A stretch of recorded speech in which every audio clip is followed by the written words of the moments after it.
What is up, guys? Today I'm making another live stream for you guys today, and today I'm gonna be making another flight out here on X-Plane 12 today. So today we're gonna be making another live stream out here. So today we're gonna be making actually a pretty long flight. It is not my longest flight, but it's my second longest flight that I've ever done on this channel. Well, that I've ever done in my life. So today we're gonna be doing a flight from Montreal, so CYUL, all the way to LFPG. Yes, we'll be going transatlantic again, like how we did on the stream to go to Italy.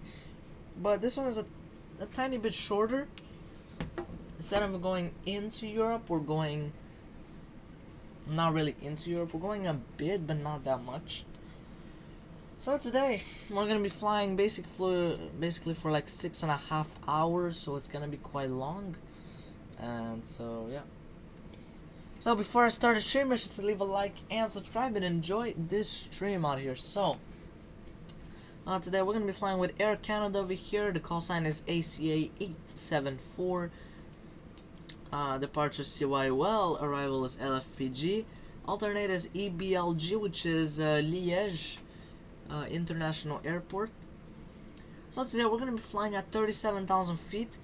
Well, actually the initial one was 35,000 feet. Then then it was saying at to depth to, yeah, that is pretty long. Yeah, it is pretty long actually. So, and then it was saying at to depth to step climb to 37,000 feet, but I was like, I don't even know how to do it, so I'm just not gonna do it. So anyways, yeah, because I can do that. Because I was telling them to plan the step climbs, but then I realized I don't know how to make it work. So alright, so our cruise profile will be 14. That's not a lot at all. Route distance will be 3,072 nautical miles. Average wind will be coming from 266 at 65 knots. The wind is positive. Fortunately it is positive, which I'm very happy because we're gonna have some tailwind, which would make this shorter trip, which is true. If we didn't have this tailwind, it would have taken us maximum, or actually minimum, 7 hours the total flight. So yeah, it's better that it's really great that we don't have any headwind. Okay, we're gonna need 92,206 pounds of fuel. We're gonna burn 71,566 pounds of fuel, so that is a lot that we're gonna burn. We're not gonna have 324 passengers. I don't know who said. Oh, because I forgot to. Okay, wait. Let's do that really quick. Let me check what's the Zulu time before I do that.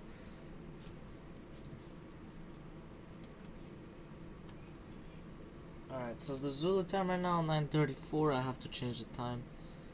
We'll say 22:30.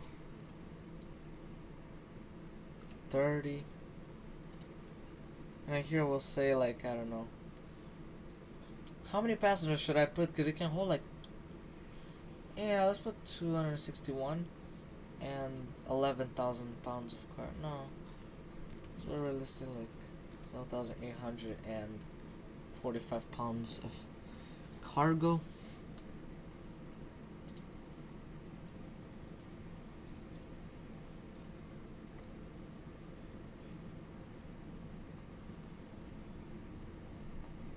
Okay, so now we need 90,000 pounds of fuel.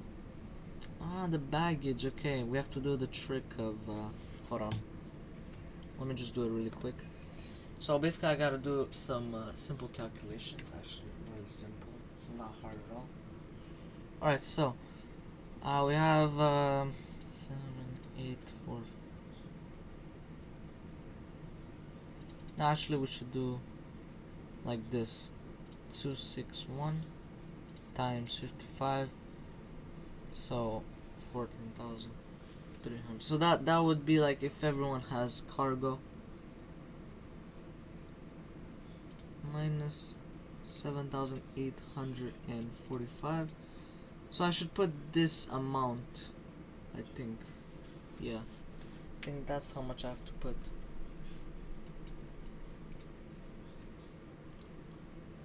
Is I put 6.5, which I don't want that. Is that how I do it? Because I forgot, because I haven't had an issue like that in a long time, that's why. So. Okay, it's definitely not like that. I can go in the airframe. Let me do this really quick, it's not that long. This is the one.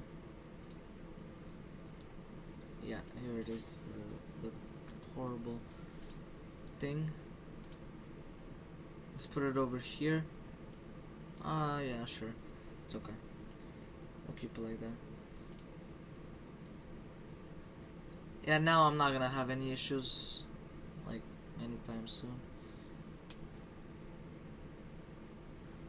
Yeah, 630. Okay, so we gained a tiny bit more amount of time. I don't actually know how, but anyways. Cruise profile is now 19. Oh, he's telling me to go at 39,000 feet. Okay, nice. We'll go at 39,000 feet. That's actually really nice. We're gonna need 88,500 pounds of fuel. We're gonna burn 61,721 pounds of fuel. We're gonna have 261 passengers and 6,510 pounds of cargo. That's pretty much it. We can close this. Let me update.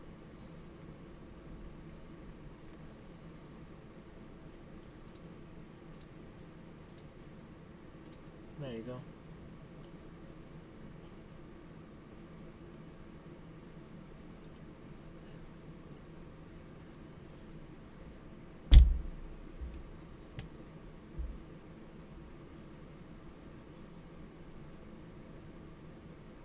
God, this tablet is like... Alright, so I wanted to show you guys that my route actually works now. It actually shows where I'm going. So if you guys want to see where I'm going to be flying today, you can check it out here on vatsimradar.com. You guys can check out my flight. It's ACA 874. So as you guys can see here, you guys can see my entire route. Now it worked. It works. I fixed the issue. I know what was the problem. It wasn't the right username and stuff like that, so I had to change it up, and that's pretty much it. That's it. On board, yeah, I changed it. I can't change it now, but it's okay. It is what it is. Okay, so we're gonna close this. Yeah, this is good. I don't know what that was. Okay, so it is becoming dark right now, which makes sense actually.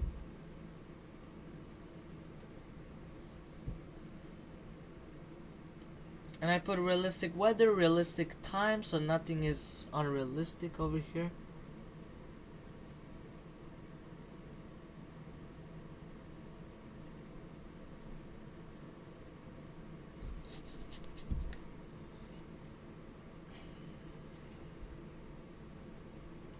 Alright, so here we are in the beautiful Airbus A330-300.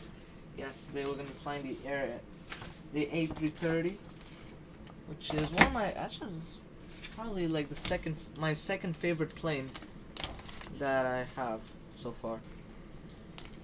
Alright, so pre-start checklist, battery 1 and 2 on. Oh my god, okay, let's put it on dim. Alright, so we can test out the voltage like that, but we won't do that now. APU battery is on, external A, so to get that we gotta go over here. We can't attach the jetway for some reason, and for that, so set shocks, and then the ground handling is over here, so we're gonna get this. Okay, and those sounds, I guess. Okay, nice. Let's get the stairs, yeah. Bus.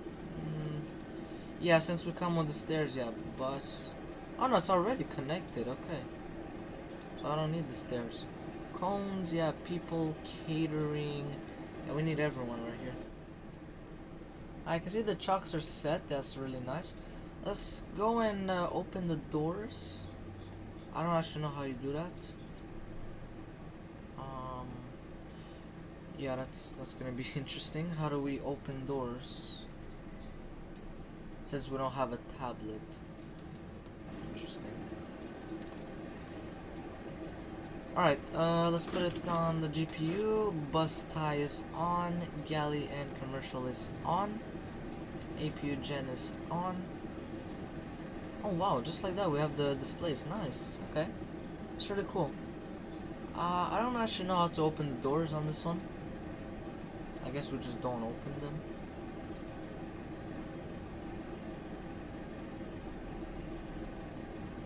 I guess we go here, right? No.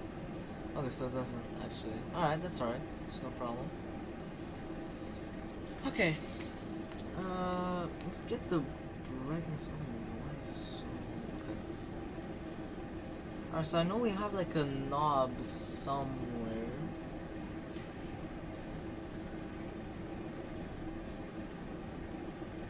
Because I know there's a knob that you can control the overhead lights. Not the annunciator panel, but I'm talking about like the integrated lights. Okay, because on the A320 they have like example on the Phoenix, but on this one I don't really think they really have. Unless if this one can, I guess this one controls everything. Yeah, it does. Okay, that's nice. That's actually quite nice. One thing controls the entire. Like one single knob controls the entire plane stuff. That's nice. Oh my god. Why did they make it like that? Alright. Then we have APU and engine fire test. It is checked. I don't think we have on the car. Ah, we do.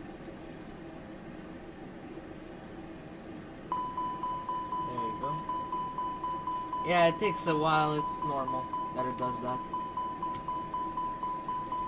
Alright. PAC system, SATCOM and IFEC is on.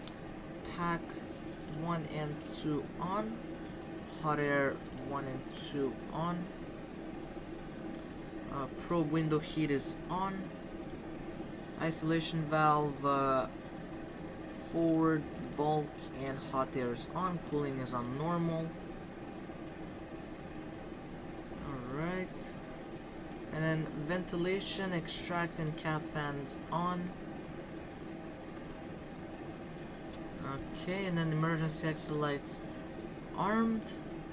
Seatbelt and no smoking signs, they are on. Ice indication and standby compass is on.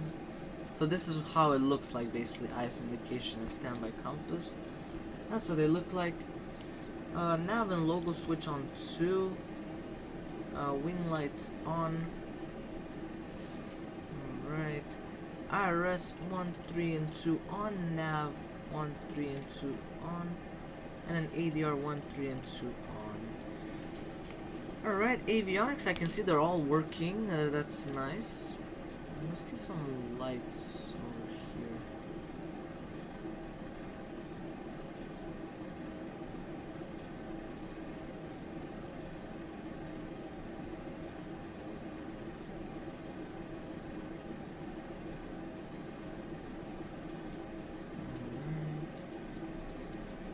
It's already maximum. Okay, so these are already maximum. Interesting. Alright, and now we do the MCDU. So let's go on the MCDU right here. Okay, so we'll go in it. So from CY, the doors I think you open with Shift E. Okay, let's try that. So Shift E. I don't think that works.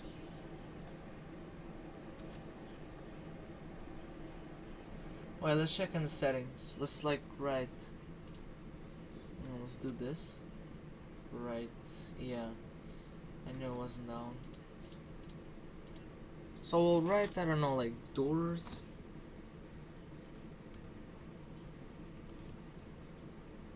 Oh, okay, here they are. Okay, so this is how you control.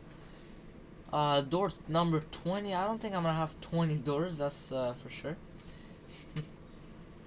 So yeah, I don't think I'm gonna have that many. Yeah. Actually, I'm not gonna try it. I mean, I could, but yeah, no.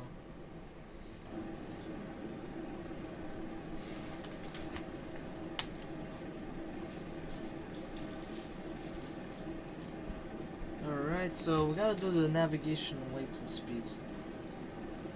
So from CYUL to LFPG,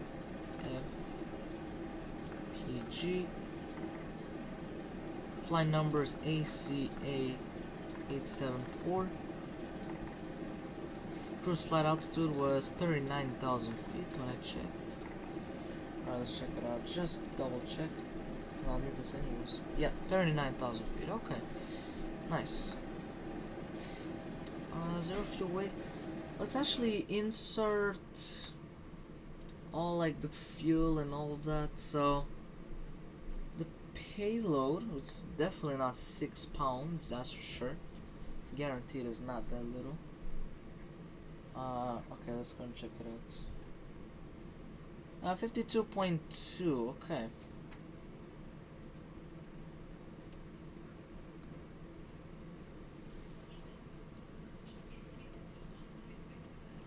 I don't know if I was gonna put like literally 52. Yeah. Oh no, I wrote the wrong thing anyways.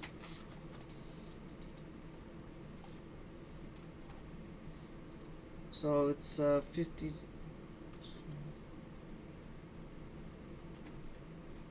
Yeah, I have to write it like that. Okay, and the total fuel is. Let's check exactly how much it is. I think it's like literally 8.5. Yeah, it is. So 88,500. Nice. Okay, I don't know why it says cruising 3 hours, flight time 3 hours. Oh, like the cruising time will be 3 hours. Yeah, it can last 3 hours. Yeah, makes sense. Yeah, crew oxygen has to be maximum because we have a lot of passengers, so you know we don't want it to be like, you know.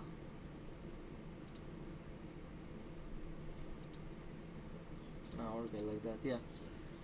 Okay, so it's 25 plus 7.4. Okay, that's the CG. What does it say? Apply changes. Yeah. I don't know why it says 14.8, but okay, anyways.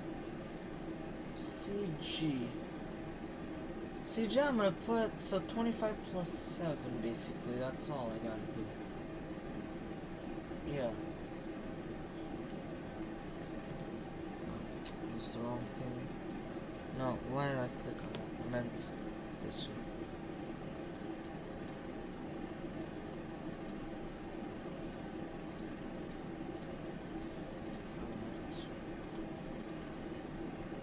Oh, it already has a CG. Oh wait, it's definitely not like that. That's for sure. It's quintillion% sure it's not that low like that. Zero fuel weight. I think it's empty weight. That's the zero fuel weight, right? Isn't it?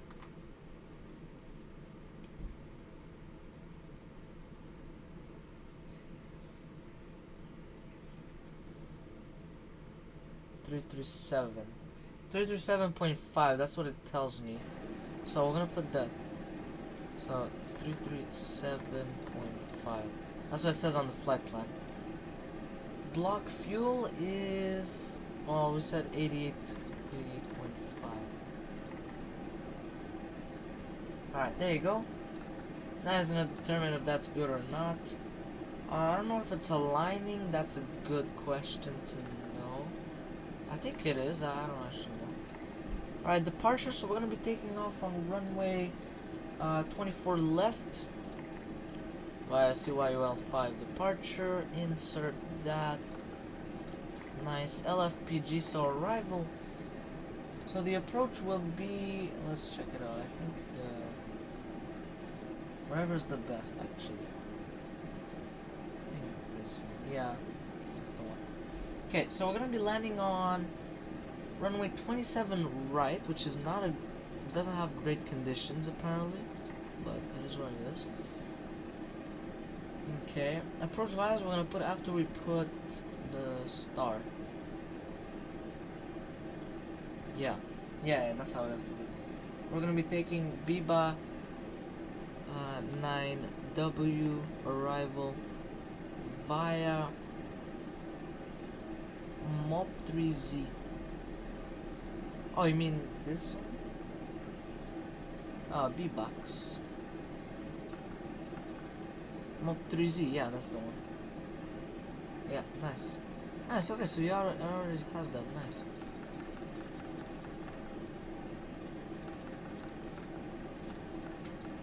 Okay, mobile. Yeah, that's nice. So, manual, yeah, definitely I will. Okay, wait. Let me add this over here.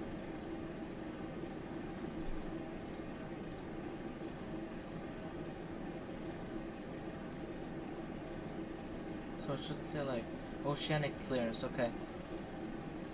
Oh, this is actually very useful if I have any air traffic control in North Atlantic, like oceanic stuff. This will be very useful to know. So I have to say oceanic clearance 2 depth and then 52 north 050 west.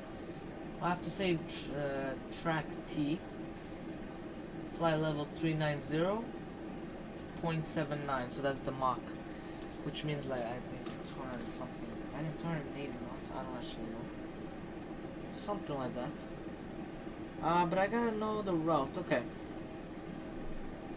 From here we gotta do direct all the way to Sukhset.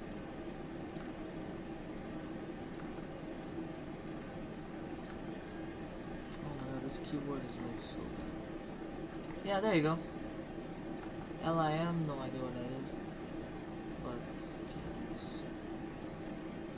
and then direct to Novum.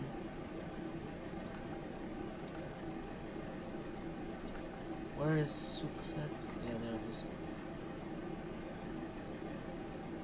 Novun, yeah, that's where I want it. Nice.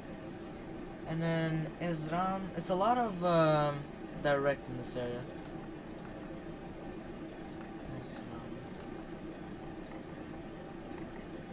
Now I don't know how I'm gonna put in the Atlantic, the waypoints. That I have no idea. It's gonna be long to write all of these.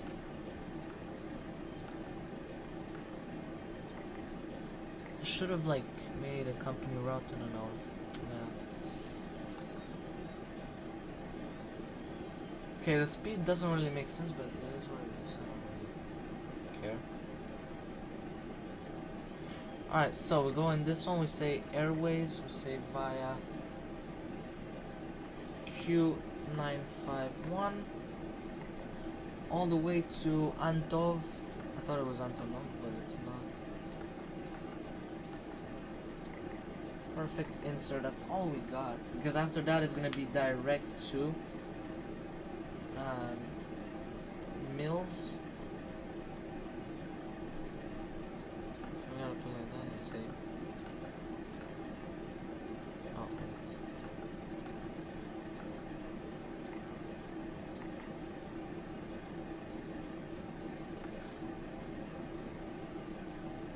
That's how we write? Yeah. And then you have to do, I don't even know how to put this one. And I guess like this. 575. Oh, it's an airway. Oh, okay, wait, it's an airway, this one. And 575A all the way to depth. Yeah, it's gonna take so long. Usually I should have like a company route. Okay, and then after that, do I do anything? What if I write Nat T? Will he get it like automatically? No, okay. So I can't cannot write that. And if I write NAT-T, even then it won't work. Yeah, because it's not a actual loop. So we'll write backset.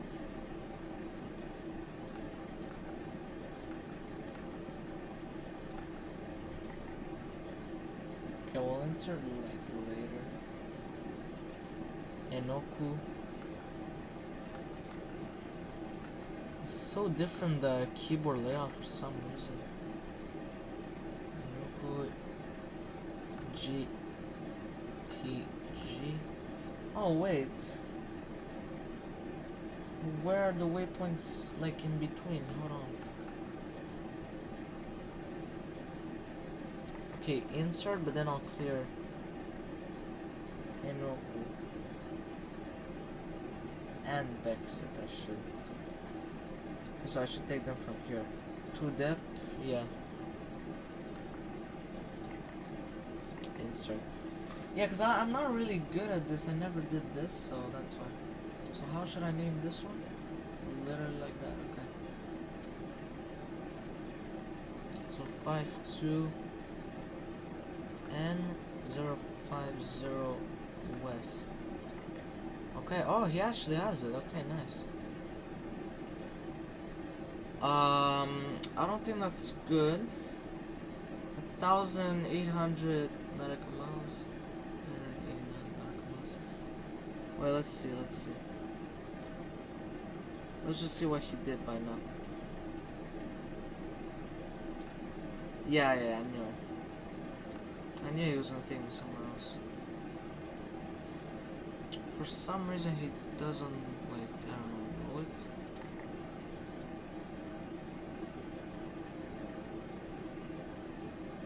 So now how should I write it then? That's the good question. Because I wrote W, right? Didn't I?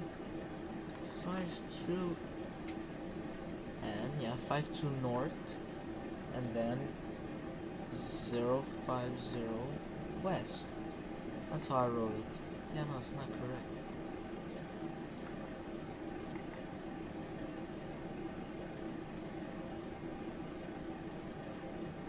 Maybe he wants, oh wait, maybe he wants this.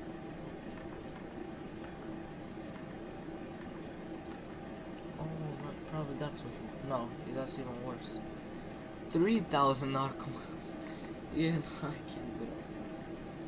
Okay, so how do you add them? Because I can't put an airway. I can't put an airway called.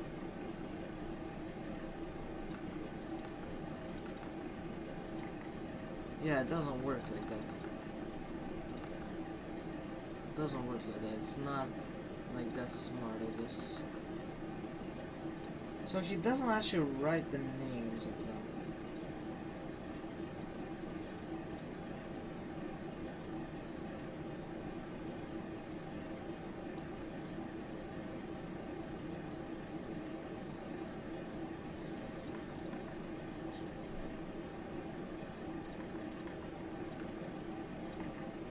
Okay, I think I fixed it. Oh, I think I might have fixed it. It's actually 600 not apart from each other. Oh, he's not wrong. He's actually not that wrong. 131? Yes. Okay, so that's how you write. Okay, now I just figured it out. Nice. 40 west. Nice. Okay, so that's how you do it. Nice. Okay, now I know. Okay, so then this one is 5430 west. Because we're going towards the west right now. So, okay, now I figured it out. Nice. 5420 west. What's the west? Okay, and then it's Dogal and Bexit. So Dogal and then Bexet. Yeah, set.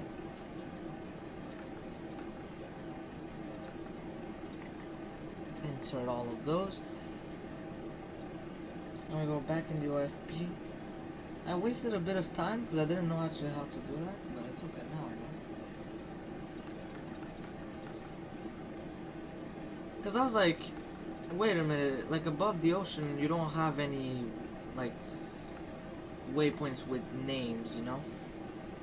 So Inoku and GTG, and then Morag,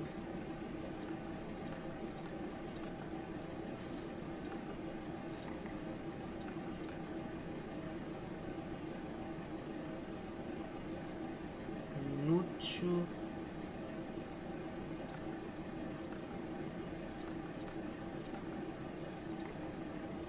okay, and yeah, that's it. Alright, and from here we do airway L18 all the way to mid or MID, and then after that we do Y803 all the way to SFD,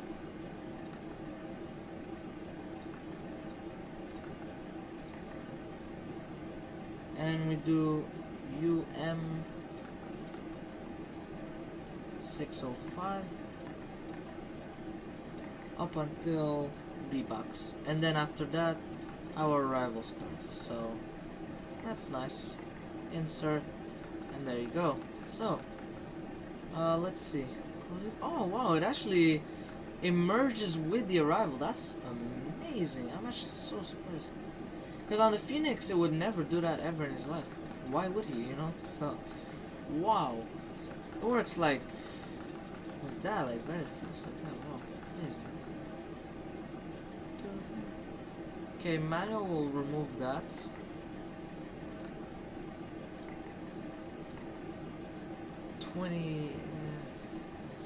Wow. In 28 nautical miles, well, it's possible. I'm not saying it's impossible, but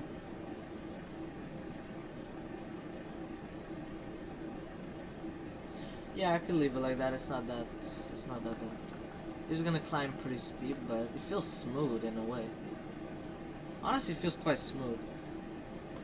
Alright, anyways, I think we finished with that. Wow, that took a while. Oh, this one's the website is not good. That's why I just don't wanna. Okay, we'll put like our speeds that I think would be best.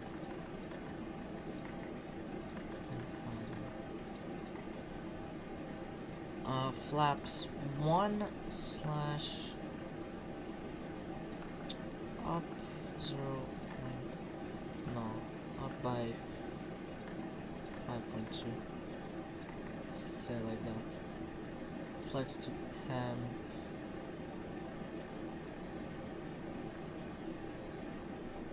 Okay, so we're good with that. Next phase, nothing. This one we'll put it once we're like really close. We're not gonna put that now. That would be, and it just doesn't make sense. It'll change for sure the conditions. That's why I can put it, but it's just gonna change. So there's no real point in putting that. Alright, so arc, we're gonna put 40 nautical miles. Alright, we're gonna put constraints on. Alright, so what else do we have? So APU master switch is on, APU start. Alright, APU bleed is on.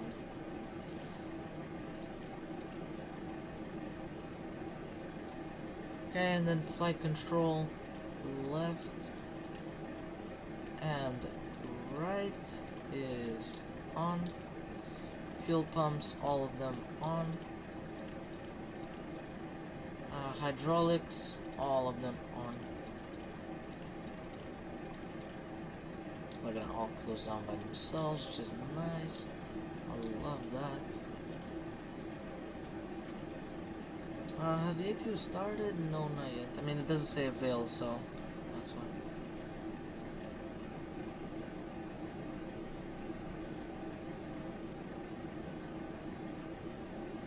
Okay.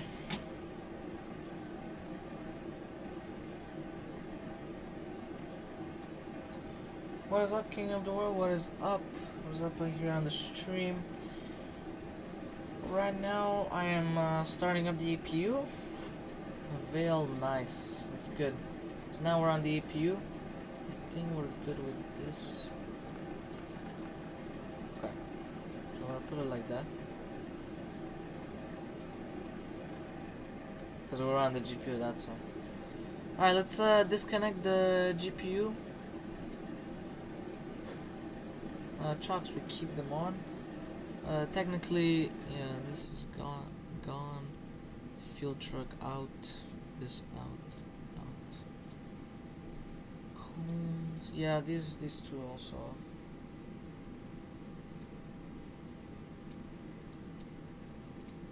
Yeah, we can also, yeah. Alright, that's good. Flight recorder. It is, well, hold on, let's turn all of these on. Ground recorder is on. Oxygen crew supply is on. Okay, I think we're good up here. So far, so good. Nice, okay.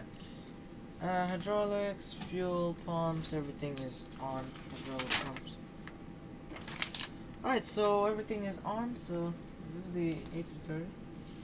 Yes, it is actually the A330-300 if you want to have like an outside view. I'm glad it's your favorite plane, because me too, it's one of my favorite planes that I've ever flown. It's my second favorite, but I really liked it also. It's really nice, flies well, the engines, they sound really nice, and yeah, so that's how it looks like. It looks really nice. This is a really nice wide body, owned by Air Canada. Well, it's Airbus, but like Air Canada, they have it in their fleet, so that's why, yeah. Alright, so let's go in. Let's do the pushback. So let's go and pre-plan the pushback. Oh, already, it's already done. Okay, interesting. Well, technically it's wrong, this. We're supposed to go... Okay, wait, my tablet here is very...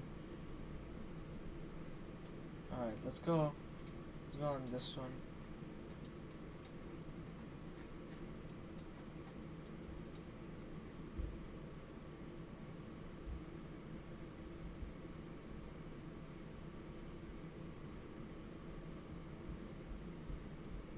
Okay, so we have to basically go on the north ramp, so we gotta go like this, the nose towards the right.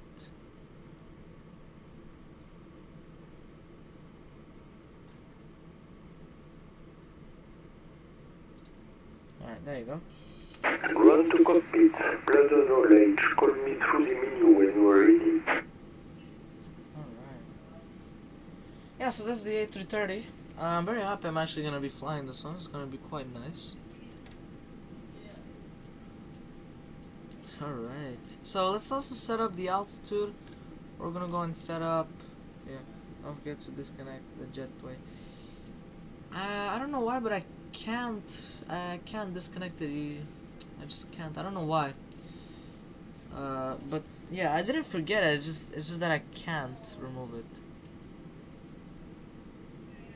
Yeah, I know, but like, yeah, that's the problem. I just can't remove it for some reason.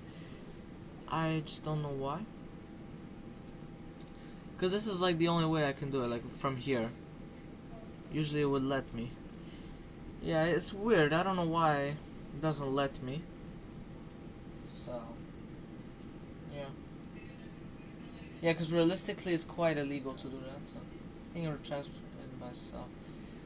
I don't think, maybe, but I don't really think so, but maybe. When you start pushing. Yeah, maybe. Actually, honestly, if it does it, that would be amazing. If it actually removes by itself. The beacon light, oh, that was really nice. Oh, this one was, let's call him actually. Run to cockpit. But he's not gonna disconnect this one for some reason. Alright, so beacon light is on.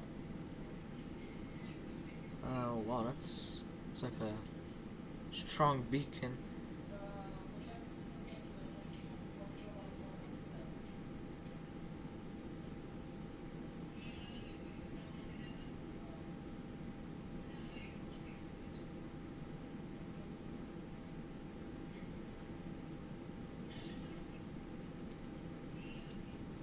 Oh, I think it works with the knobs over here, right? Isn't it? Oh, yes, it works. It's not like an MSFS. Nice. It actually works. I'm so happy. So I can actually like adjust the altitude. Nice. Okay. Okay, all doors and hatches are closed, ready to connect.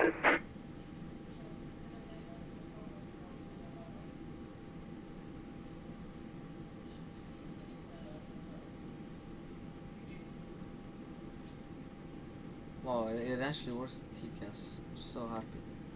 It actually works the TCAS, I think, yeah. Because it shows me a plane over here, like approaching the runway. Wow, that's so nice. That means it's not even on, wait, that means I should put it like, well, this one should be on 2000.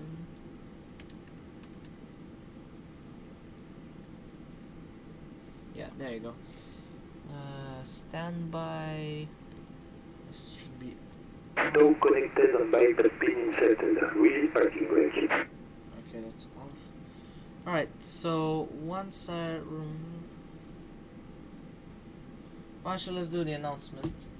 Which MSFS is this? I'm on X-Plane 12 actually. So, yeah, I'm on X-Plane 12.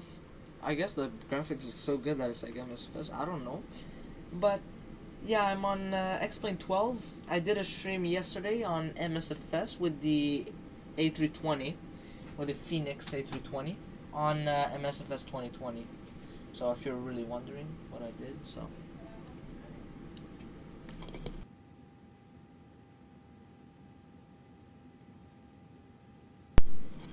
So yeah, alright, so we're gonna do the announcement for push and start, so.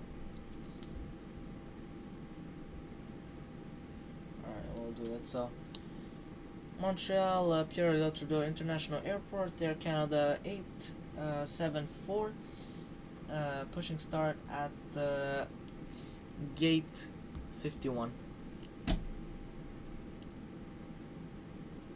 So, that's nice. Alright, let's remove the parking brake. Nice. So we started the timer. That's nice. It's gonna say like 6 hours and something. So no, I was gonna say 6 hours and 30. No, maybe like 5 hours and 50 minutes. It's gonna say something like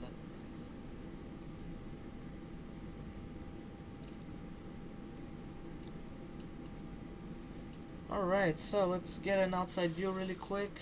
Wow, that actually looks so nice. That actually looks really nice. Wow. Looks amazing. The airport looks nice also. This flight I use the TCA first class service. I use the Trustmaster Hotas Warthog. I am planning on upgrading it to like you know, a realistic Airbus side stick. The problem with my side stick is that it's made for right hand, so it's gonna be harder to take off and land. Yeah. So it's gonna be quite hard actually. Because it's made for right hand. Actually, it's made for fighter jets, and basically, it's made for like a fighter jet. It's not really made for an airliner. So, yeah, I am planning on getting a you know, a better side stick, like a realistic one, like a small one, and that, you know, it's very responsive. You know, that's what I kind of want.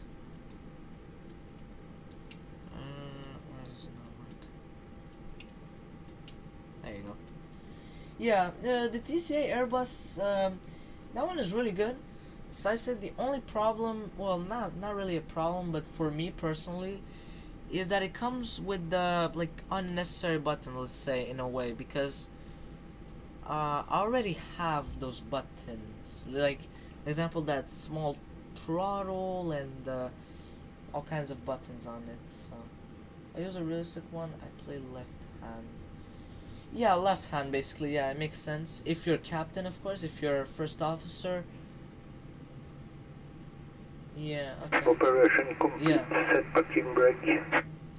Yeah, because if you're first officer, you would need the right hand. Disconnecting tow. Standby. Oh wow, it's gonna sound good. I see one guy at the gate. Wow, sounds great. You guys can hear the engine, it sounds really great. I don't know if you guys can hear it loud enough. That's like one of the issues.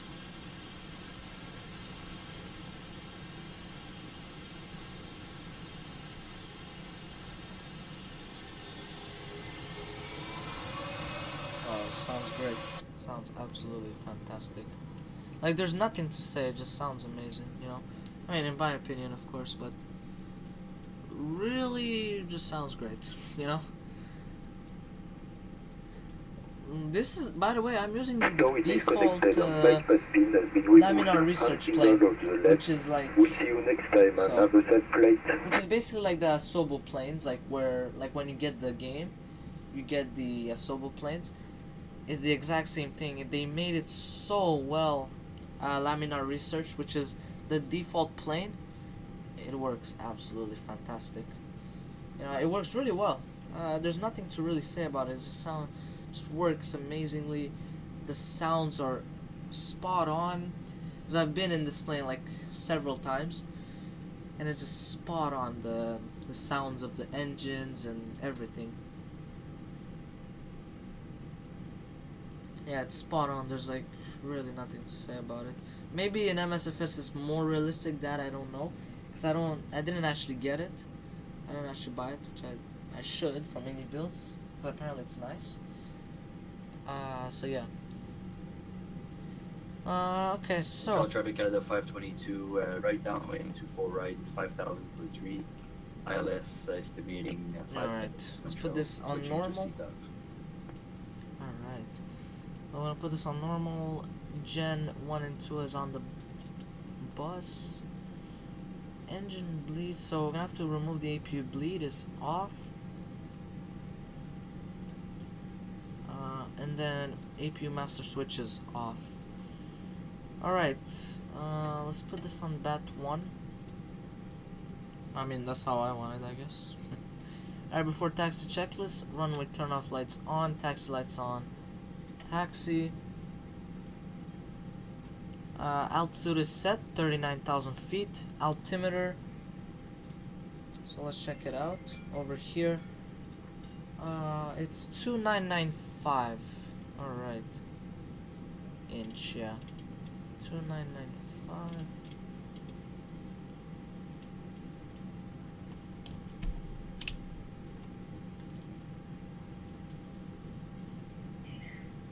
There you go. Alright, so that is set. And then, oh, we need the galley power to be on. Forgot about that, okay. Flight controls, so.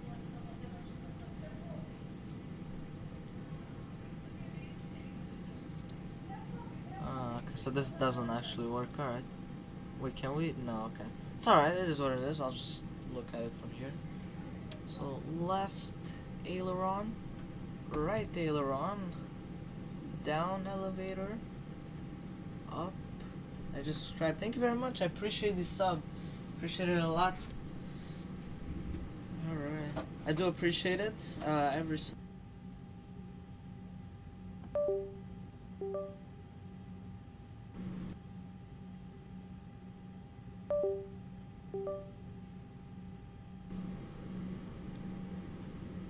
Why is it for... Oh, because of this. Okay. Now these should be going down, technically. Yep, now they're going down. Nice. Okay. Thank you very much. I do appreciate the sub, actually. Every sub is like amazing for me. Even if it's only one, I don't really mind at all. It's not the end of the world for me, so... Alright, and this one we're gonna put it on. Yeah, it's on. I don't really know about this one. The gain I never understood, but the tilt, I mean, I know it. I know it well. Yeah, there you go.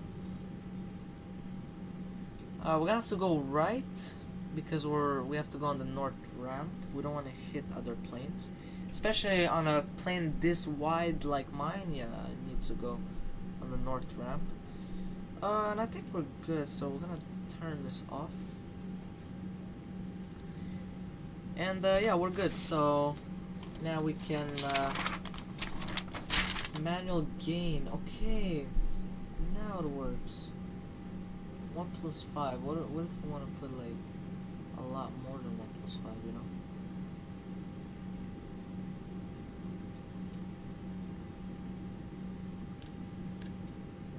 No, like this, yeah. And I will put turn on ND when the terrain. Alright, so we are ready to taxi. So let's go and say the taxiways. Let me go and put VETSIM on just so that I can see. It's gonna lag a lot on my tablet. Okay, that's my plane. So we have to depart, we have to take off in 24 left if I'm not mistaken. Yeah, 24 left. Perfect.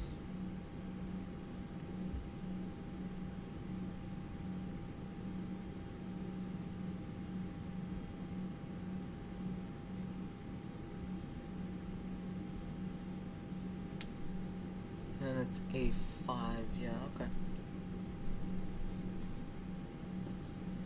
Alright, so Montreal, parallel to the International Airport, Air Canada 874, taxiing to runway 24 left, via South Ramp, North Ramp, Alpha 4, Alpha 5, holding short, runway 24 left. Alright, I accidentally said 21 because this morning I did like a test flight at another airport. And I was doing a bit of VETSIM to, you know how to do VETSIM. And yeah, so anyways,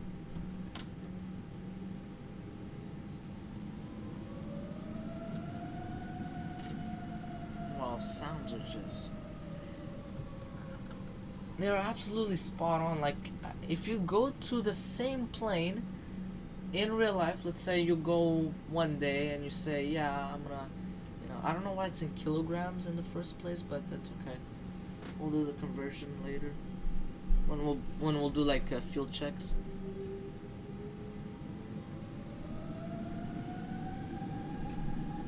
You don't want to force the engines too much at the same time. Yeah, this is more of like a 737-800 when taxiing, because you have to accelerate and decelerate, so that's how it works.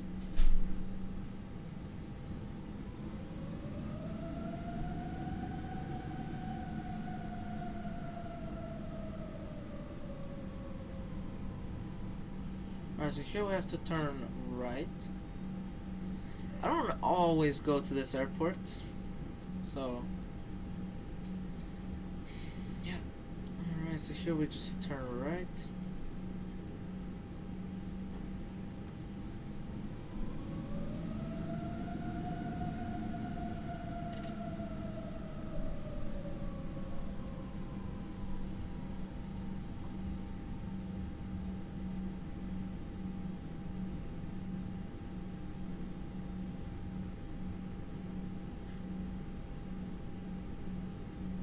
There you go.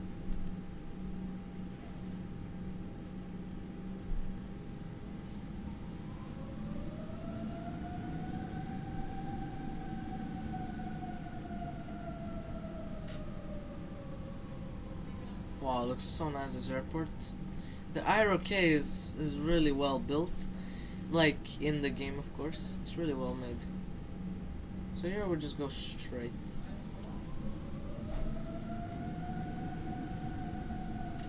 I don't think it's higher than 1.12, 125 around that.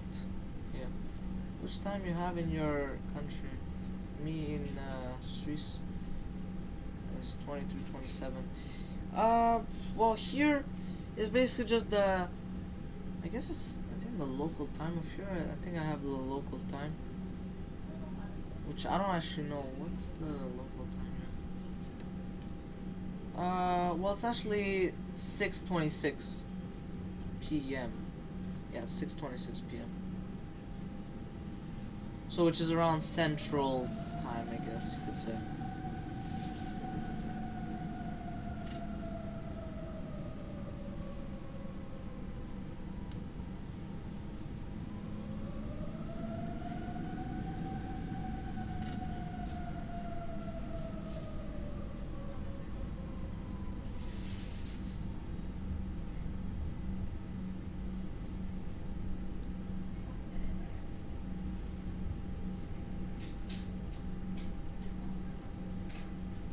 Seven-hour flight.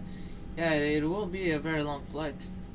Well, it's gonna be 6.5 hours total time, but realistically it's like 7 hours. So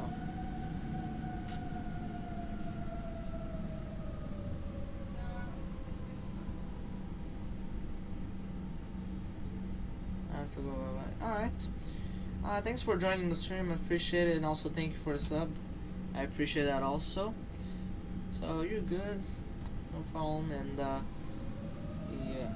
So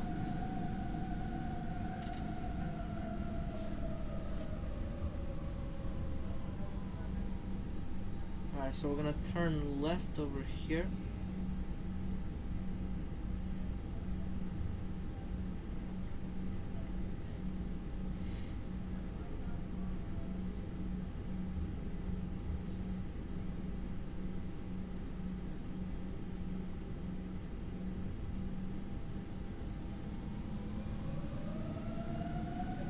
Approaching 28.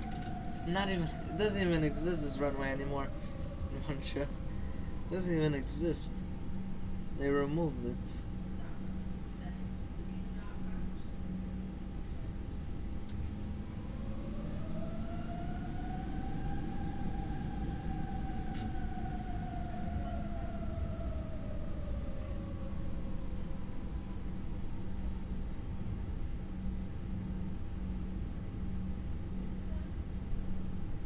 I don't know why, but there aren't any more taxi lights here for some reason.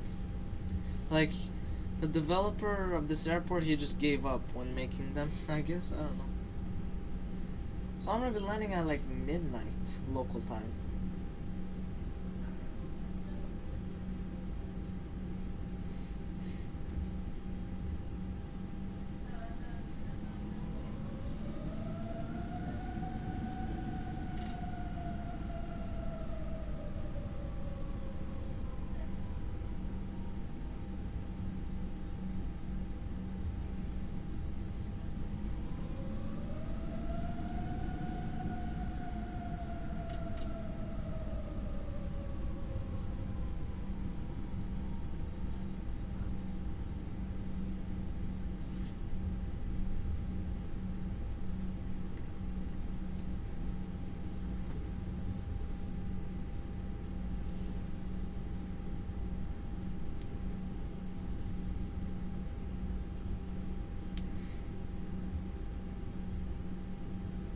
Alright, so this is actually a pretty long taxi.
Oh wow, there's so many people in Montreal. Whoa. There are a lot of planes in Montreal actually. There's like... There are 5 planes, and if you include me, it's gonna be 6. Which actually have to not include me because now I'm leaving, so...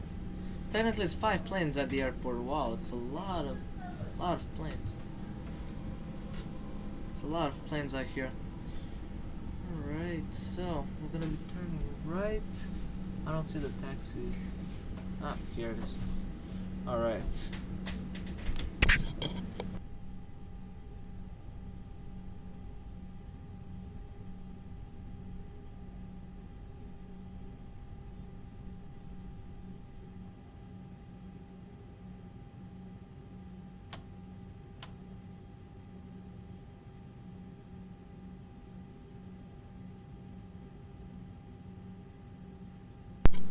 Alright, so here we are. We have arrived at the runway right here, so 24 left. So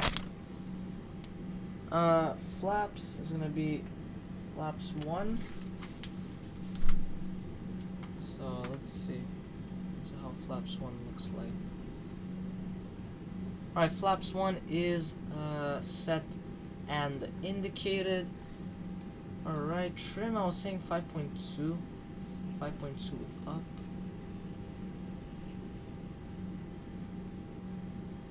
Which would make sense with the current weight that we have. Alright. Okay, so auto brake is max, brake fan on. Spoilers armed, which I can't, so I'm gonna have to do like that. So I can't actually arm the spoilers themselves. Okay, whatever, it is what it is. Flaps is on takeoff. Alright, so taxi lights on takeoff, landing lights on, strobe lights on. Okay. And while takeoff, auto throttle on, which will do it by itself. And then terrain on ND on. Alright, so basically now we are ready to take off. Let's do a final announcement here. So, yeah. Montreal, Pierre-Louis International Airport, Air Canada 874, taking off on runway 24 left via Montreal 5 departure. Alright, so parking brake. Oh, I have to disengage it. Oh, let's do a run-up test. Okay. Approaching 24 left. We're good. We didn't have any beeps whatsoever, so that means we are fully configured for takeoff. Just put weather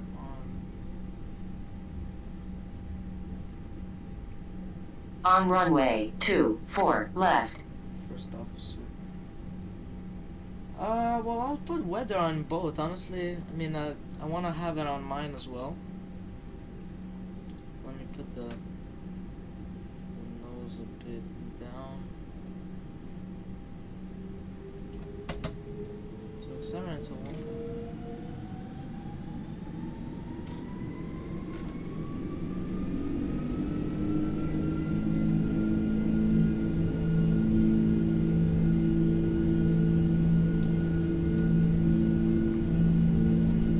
Knots.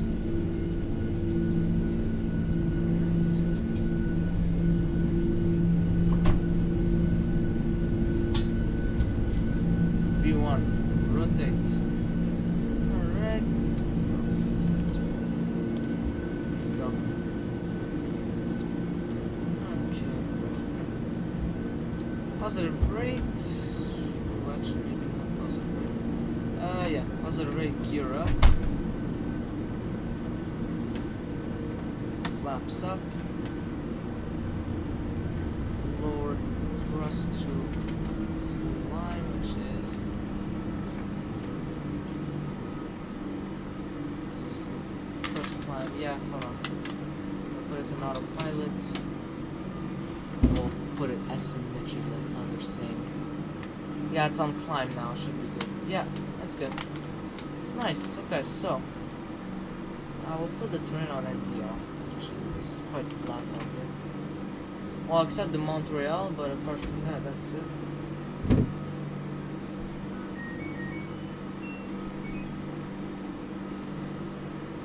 Okay, so it's gonna go to 250. Nice.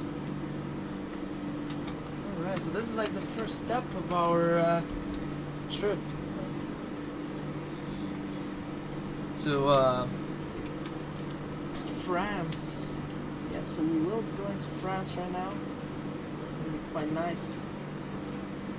So we're gonna be going to Paris. These people are gonna have a lot of fun in Paris. When they'll get there, even I will have a lot of fun. So it's gonna be quite a nice flight. Oh, 6 hours, 6.5 hours of just flying and doing nothing.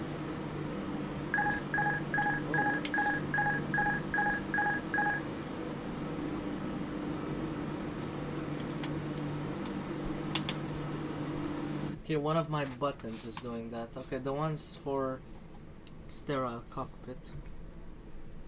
Okay, it wasn't that one. So it was this one then. Oh, not even. Okay, interesting. So I don't know why it disconnected. Huh, that's weird.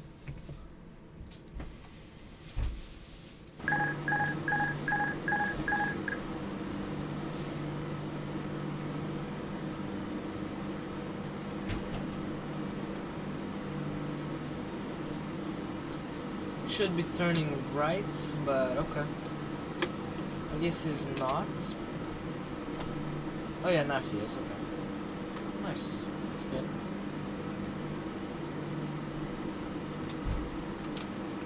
Alright, so it's quite nice in the cockpit over here. It's a bit less brighter.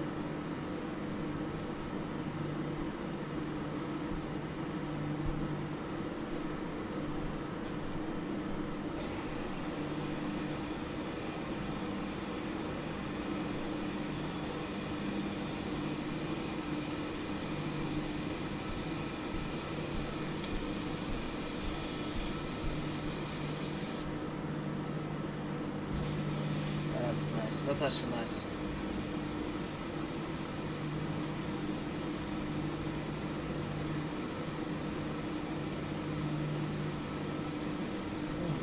It's not good. Temperature's good actually, even without the clouds.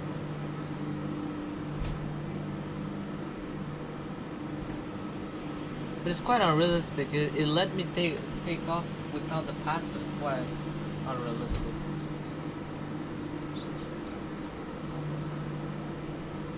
I don't know what that guy's saying. This is PA. Cab, interphone. I'll need one of these VHFs or something like that. I'll need. Which one is more?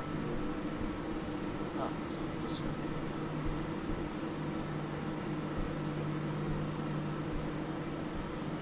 Okay, and then also, yeah, VHF. Yeah, okay, there you go. Alright, so we're above 10,000 feet. Okay, so, well, we can turn off the seatbelt signs. Alright, landing lights off, taxi lights off, runway turn off lights off. Terrain on ND is already off.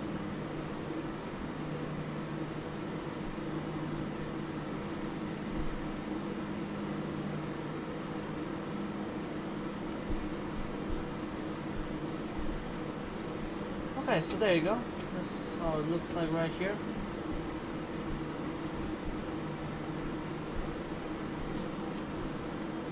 So a bit the sound. Oh, it's gonna be so loud when I go outside.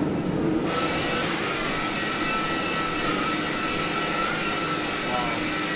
Looks so nice. It's so dark I can't even see the plane. Wow.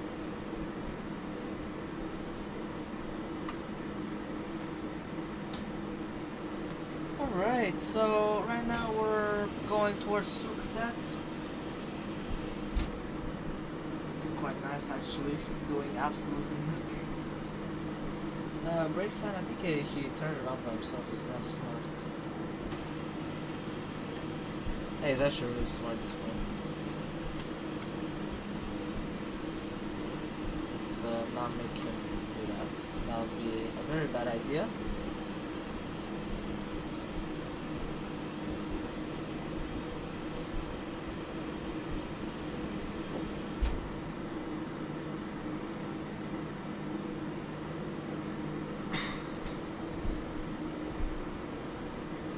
Alright, and also transition altitude is 18,000 feet. So we're going 309 knots. So he wants to keep us like very fast. Nice, that's actually good. We're getting close to transition altitude.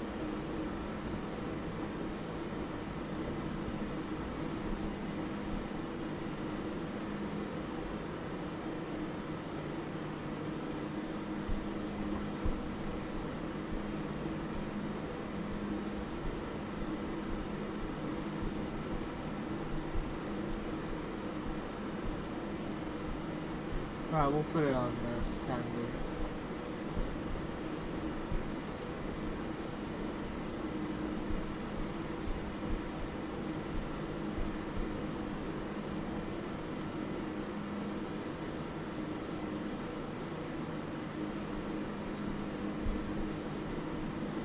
Okay, nice, that's good.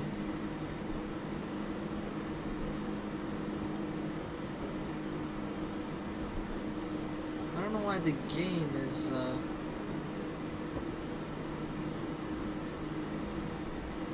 oh, okay, there you go, that's how we do it. Okay, so that's how you adjust it by yourself.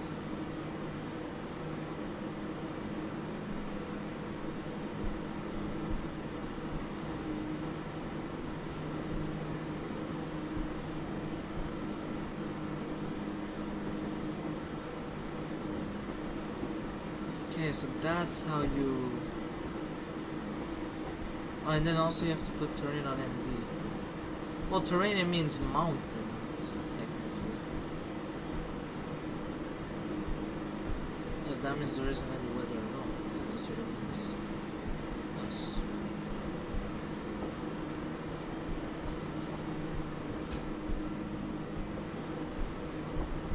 Let's check this radio will unlock.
Alright, so we don't really have any air traffic control, not a lot.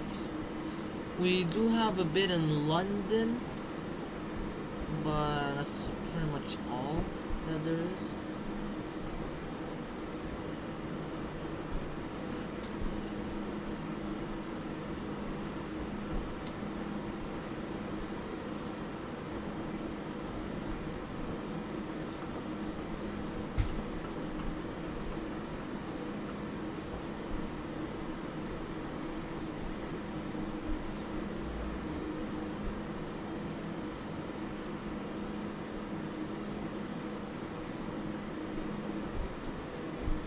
Okay, so he's quite close to like the maximum thrust, which is not ideal, but it's not the worst idea.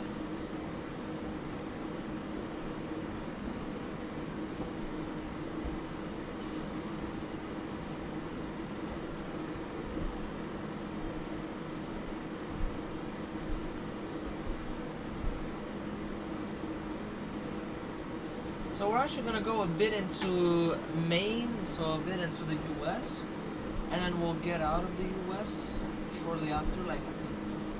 So after 181 nautical miles, we'll be out of the US.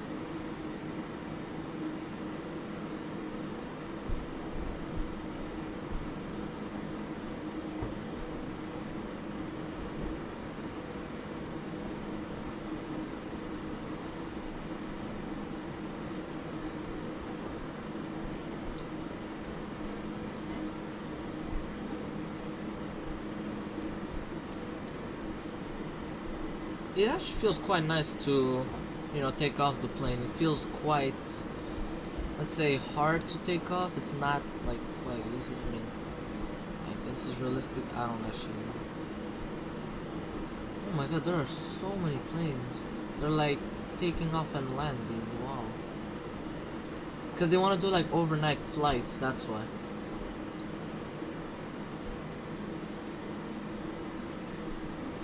Like for me example, well, this is not gonna be really overnight since the time in the UK is 22:48. It's the exact same time zone in France, so I think it's +1, I guess. Not sure. Weather on +5 degrees. 5 degrees. Oh, like the gain, yeah. I figured it out. So basically what you gotta do is where it says multi-scan, instead of auto, you have to put it on. And that's how you can control the pitch and everything by yourself. So the tilt, you can control it from here. So I put it to +5. So yeah, that's how you control it. You should put it on manual. So I just figured it out like today. So that's quite nice actually. That's actually amazing.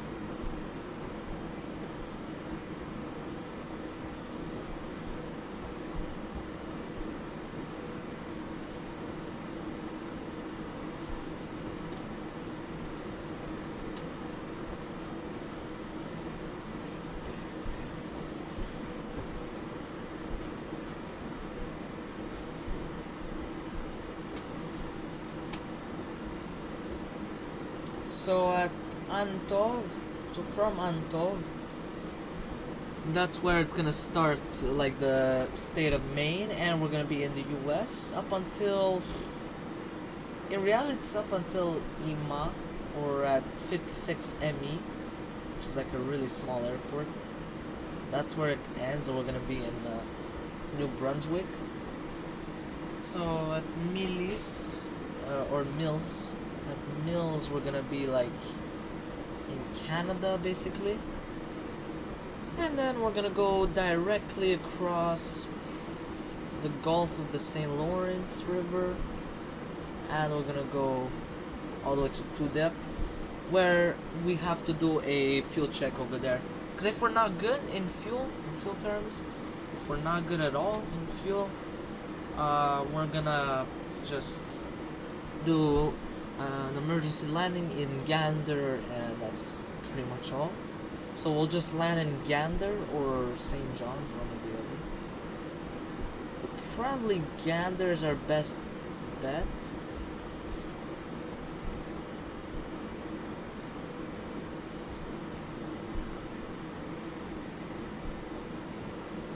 Yeah, Gander is our best choice.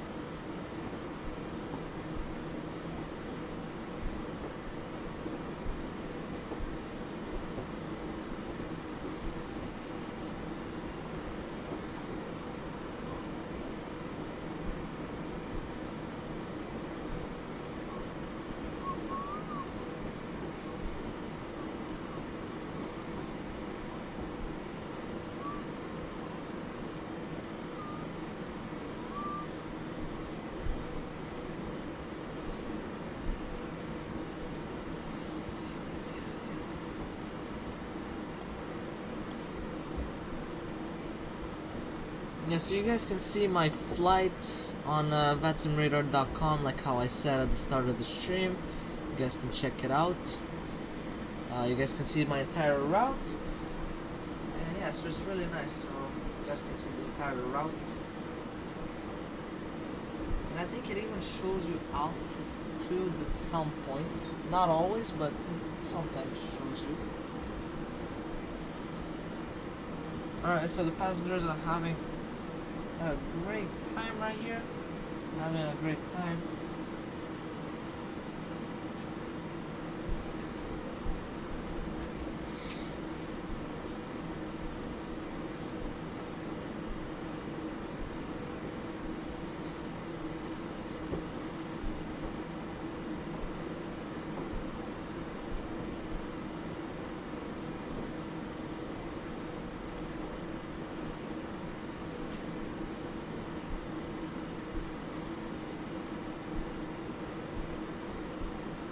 Oh, that's so amazing, the tailwind. So our ground speed is 535 knots. Wow. I'm so happy. Wow, we have so much tailwind. It's coming from 294 at 75 knots. That is amazing, actually. I love that. On a flight like this, you need to have tailwind. Like, it's a necessity. Like, you can't, you know.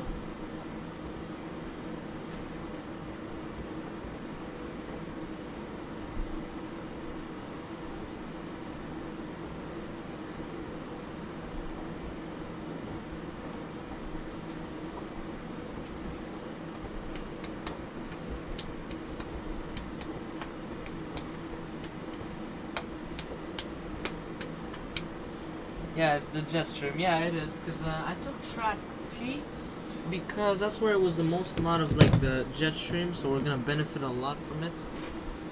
It's gonna benefit us a lot out of here. So it's really nice.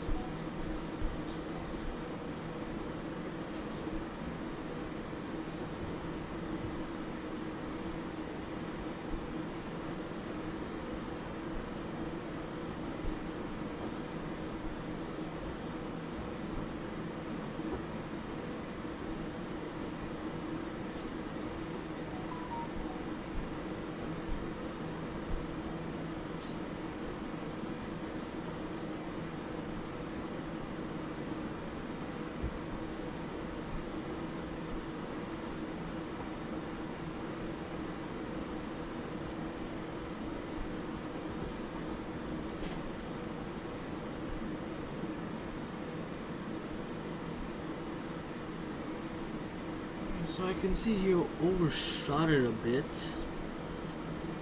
Actually, no, he didn't. Oh yeah, he did actually. And he turned too late, a bit too late.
Alright, so now we're in the US, as you guys can see. We're getting close to cruising altitude, which is 39,000 feet. We're actually getting close to that.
Alright, so I'm gonna put a bit of music for you guys right now.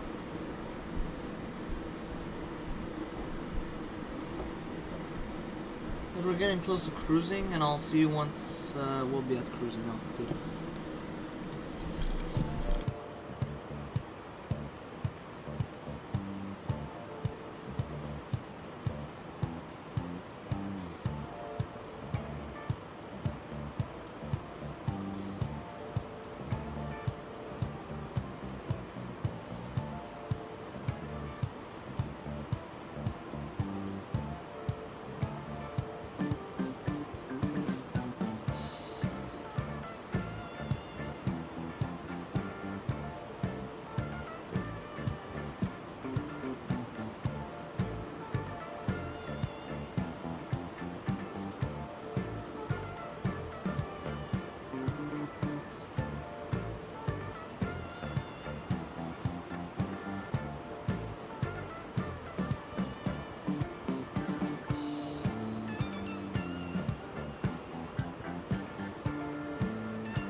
Alright, so right now we're at cruising altitude right now.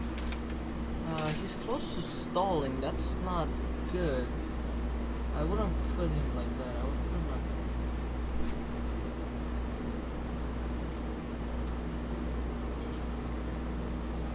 like seven, 8, 5, like.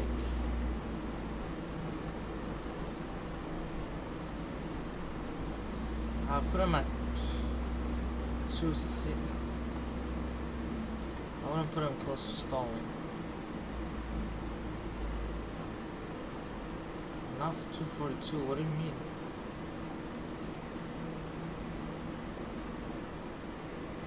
Because that's close to stalling. So I wouldn't put him there. I don't know why he doesn't want to respect my stuff.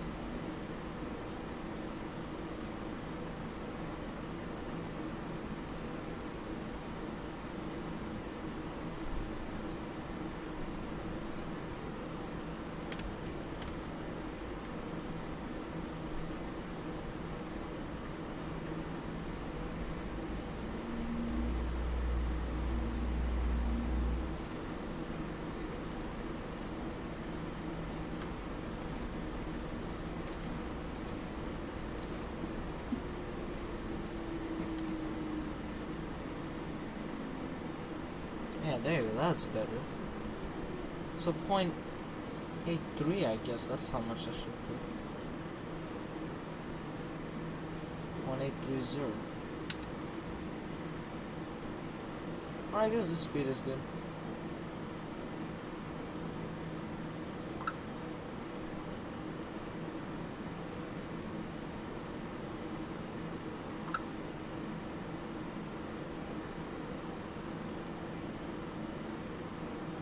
But I just don't want it to stall. That's the only reason why I put it higher. Yeah, we're gonna put it at 260. So Mach 0.83. And so yeah. Alright, so I'll let you guys over here. Cruising checklist, the modern displays, cockpit door locked. Let's go and also put this one on auto.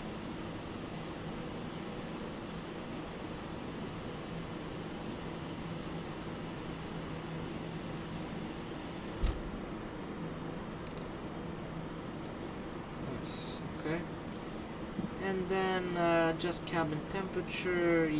Yeah, so the cockpit will reduce, we'll do 2 notches, and cabin 2 notches also, maybe 3.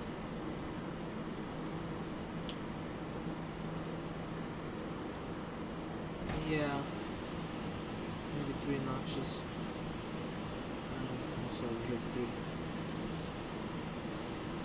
Alright, so I'll leave you guys over here. I'm gonna go and put some cruising music for you guys.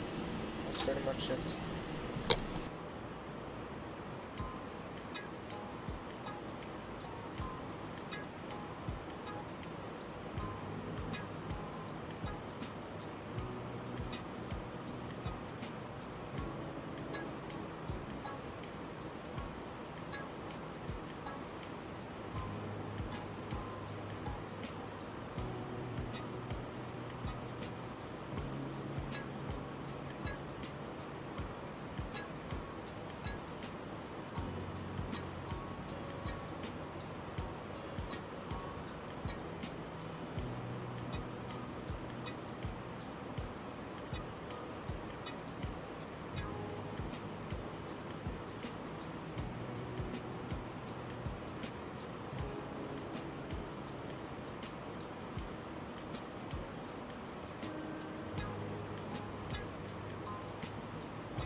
Yeah, it's the default A330-300. Yeah.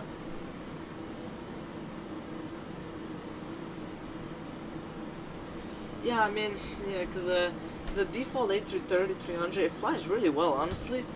For like the default plane from the game, cause you know this is like no mod whatsoever. It flies really well. So yeah, it flies amazingly. So on the map right here on VATSIM, we're gonna be talking to Shannon Center.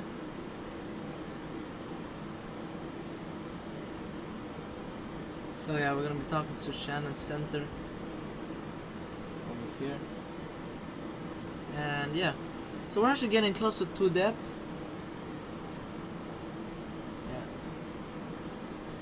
Yeah, it does sound really good. That is pretty true. Yeah, it sounds really nice. The engines, like on the ground and all of that. Sounds really nice.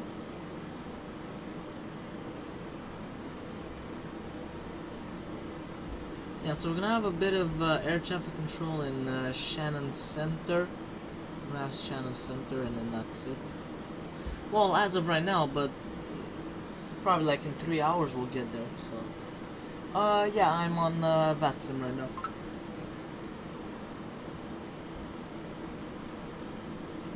So I'm gonna continue putting some music and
yeah, that's what I'm gonna do basically. I'm just gonna give them the call sign, the altitude, and the next waypoint.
What is up, Malobema?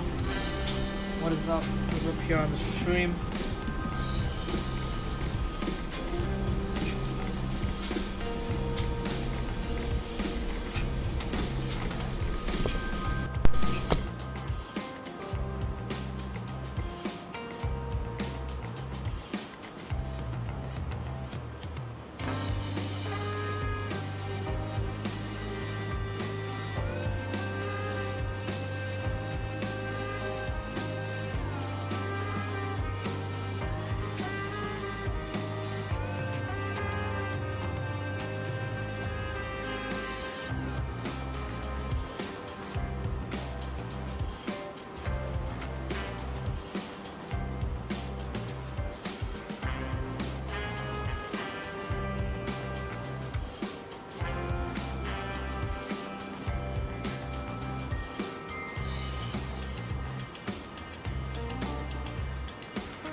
So we are getting close to that, which will be my first fuel check.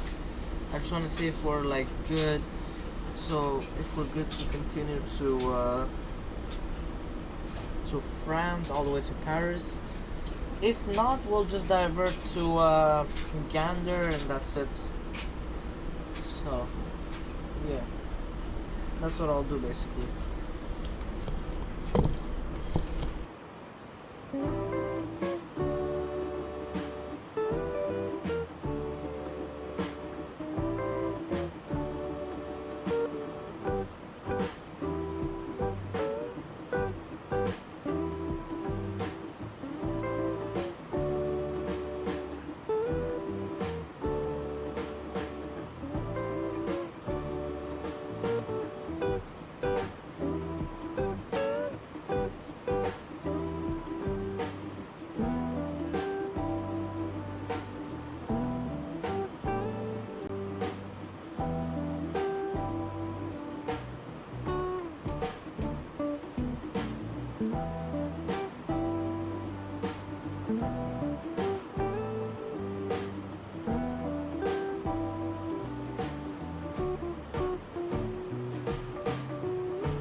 Alright, so now we are officially in the Atlantic Ocean. We are just now we're basically going into Gander Oceanic. So let's do a fuel check in about 20 seconds, I would say. I would say, yeah.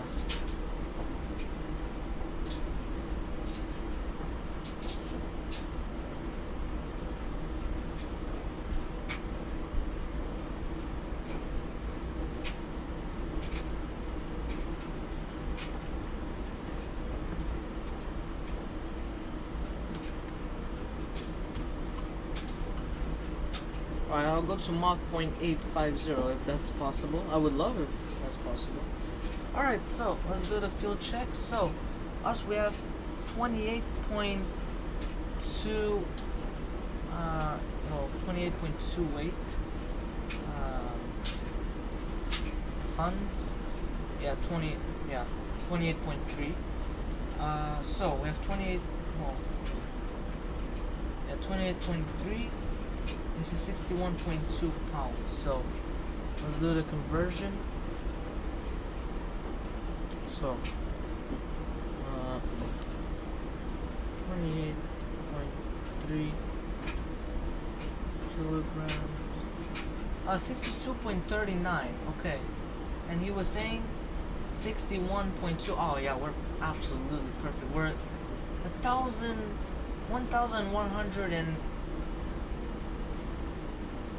1,190 pounds over what it says, so that's amazing. That is absolutely astonishing that we're actually above what it says, which is amazing, and it actually makes a lot of sense because we have a lot of tailwind, so it actually does quite make some sense.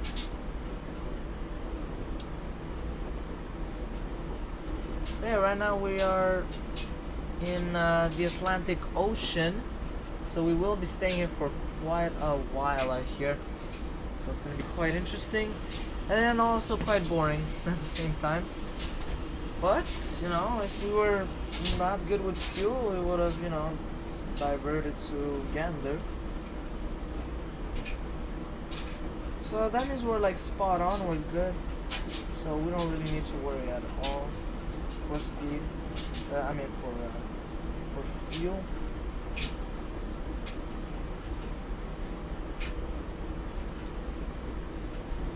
After that, we could do a fuel check at 53 north, 040 west. So, which means this one, this waypoint. That one. So, at that waypoint, we could also do another fuel check. Because if we're not good at that waypoint, we'll just turn back and we'll land in Gander, and that's it. So, yeah. That's pretty much it. I'm gonna play some music, and that's pretty much all.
I saw some lightning around me. That's pretty cool, I guess. I don't really know what to say. Alright, well, here's what it is if we have some storms, I guess.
How was fuel check? It went well actually. Well, the one that I was supposed to do, I kind of forgot a bit, but we were good. So at 2 depth, we were actually good on fuel. So yeah, we were actually good, and we were like around 1,000 pounds over what we were supposed to be. So yeah, we were actually good.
almost halfway. Yeah, you could do another fuel check per hour. Yeah, I'll do at so 27 minutes. Yeah, I'll do at 54 north, 020 west. Yeah, at that waypoint, I could do fuel check.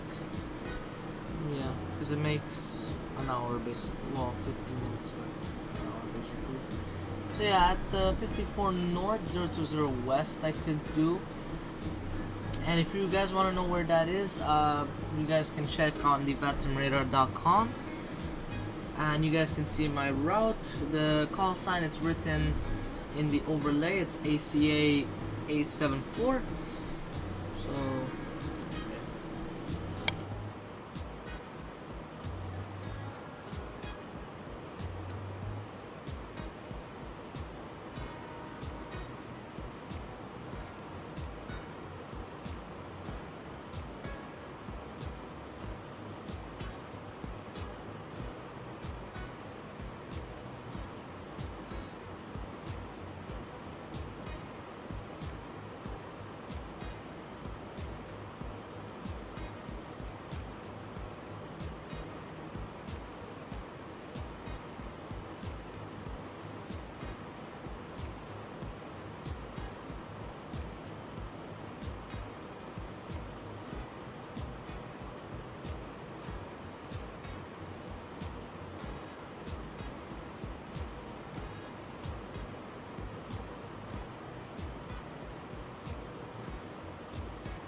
Yeah, the ground speed is around, yeah, it's 567 knots, which is really amazing.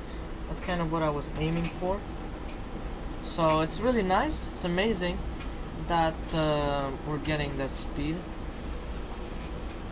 So yeah, it's really nice, it's amazing.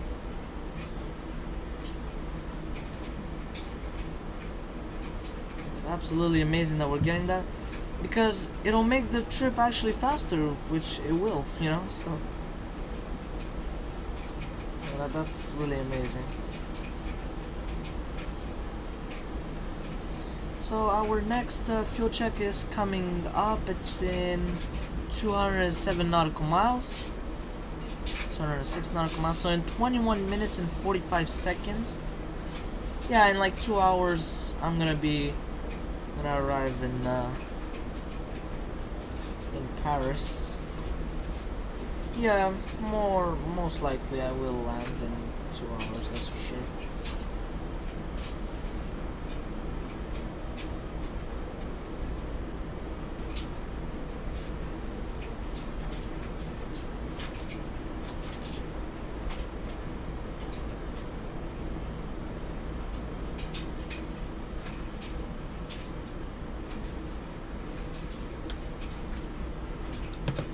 So yeah, basically we have someone else that's going on the same exact route as me, so it's UAL 23, but the thing is he's going to Dublin instead of Paris. You know? I'm going from Montreal to Paris, and he's going all the way to Dublin. So yeah.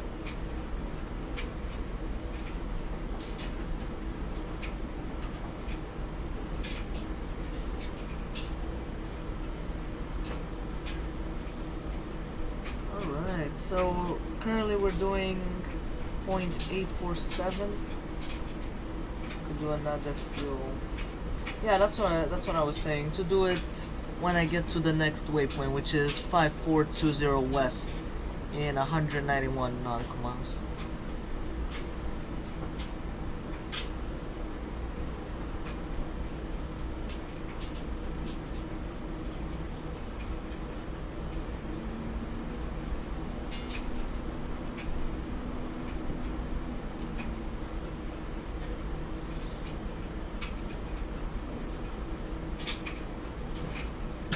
So I'm gonna check. Ooh, okay, so in Paris it's saying IFR.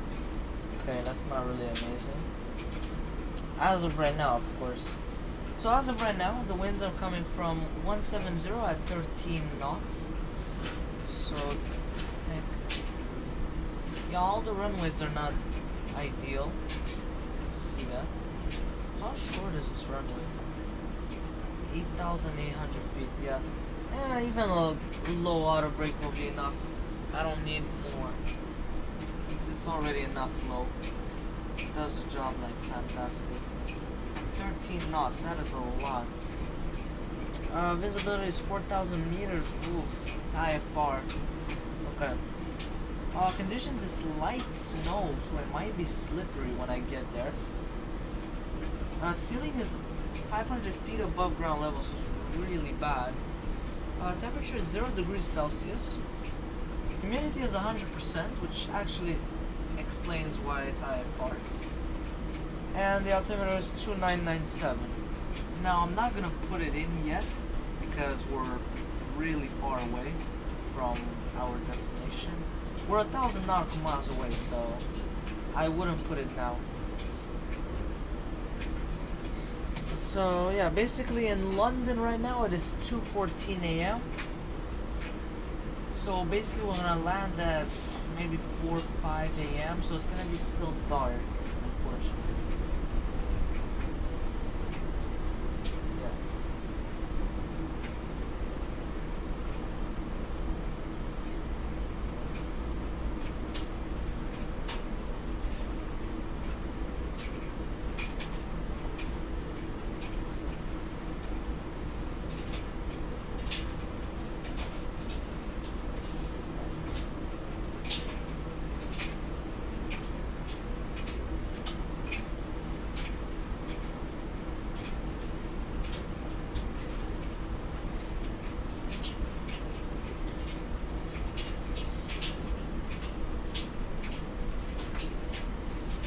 Yeah, honestly, the A330 flies really well. I love it. I mean, it shows you the speed like you know, digitally. Like you can see right there, it says 0.50 on the A320.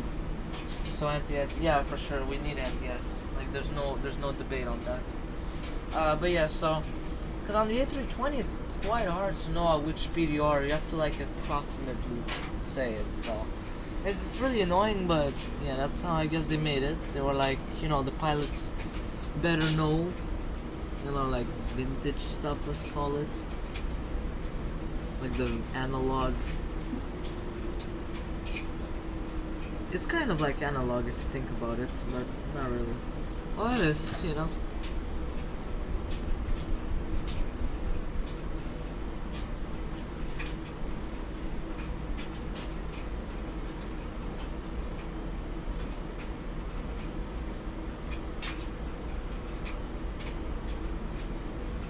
Yeah, so Shannon Center, they have gone offline right now. So we will not be talking to Shannon Center. So they have gone offline. As of right now, of course. In Montreal, it is completely full of air traffic control. So there's departure, no, actually delivery, ground, tower, and ATIS. There are so many planes actually. There are hundreds of planes. There's even a Concorde. There's even a Concorde at gate 57. It's so weird. Anyways, so yeah.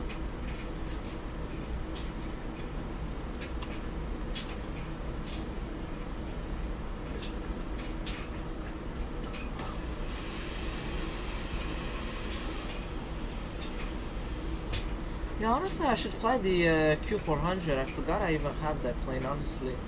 I completely forgot. Wow. I should actually fly that plane. Yeah, I completely forgot I even have it. Because MSFS, they have the Q100 or the Q200, Q300, whatever. One of those. But apparently it's not really great, so I don't really know. Yeah. Apparently it's not good at all.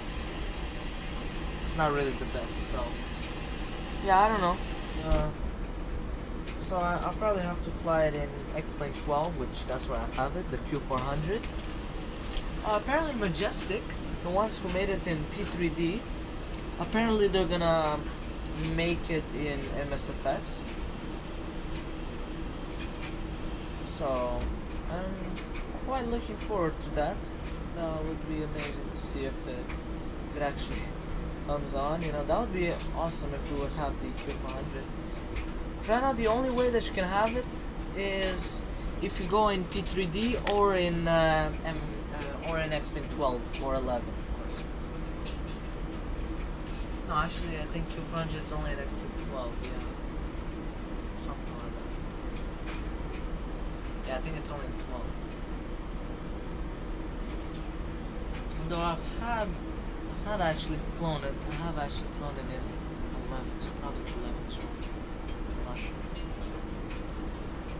So we're actually getting close to Europe. Not quite, but we are getting kind of close.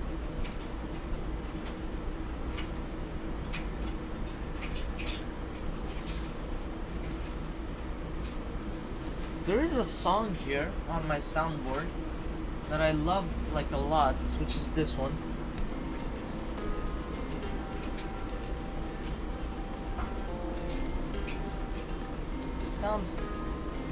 Sounds like a trailer, so that's why. So I might be using it when I'll start my series, which I'll start it in a couple of weeks, a couple of days, I would say. Yeah, more likely in a couple of days. In 8 days, I'll start it. Well, on the 1st of December, I have to start the series, so yeah, I will be starting it. I will be filming everything. It's gonna be quite long to film. I'll have to film the trailer, of course, like, you know, it's gonna be kind of like a scenario, let's say, but you know, you get the point. You'll probably figure it out. 17.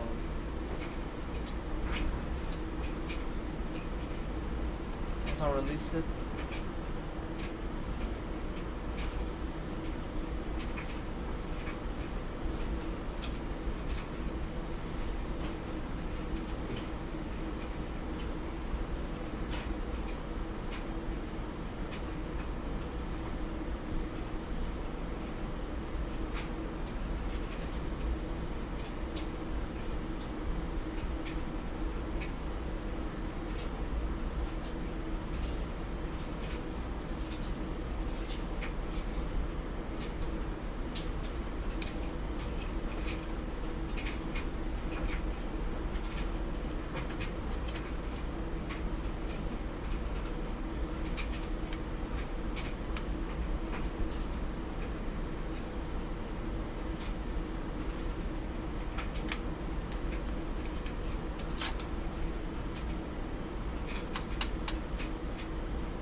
Alright, so in 105 nautical miles we'll do our next fuel check.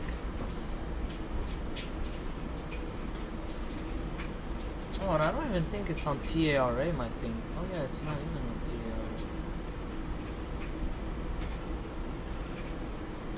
Above all, yeah. Yeah, this is supposed to be like that.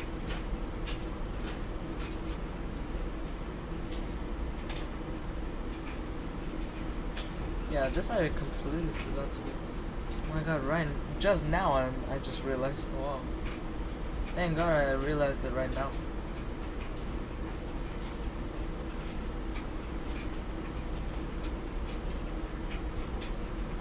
So now we have the TCAS on. Yeah, now we have the mode C on. Okay, that's why.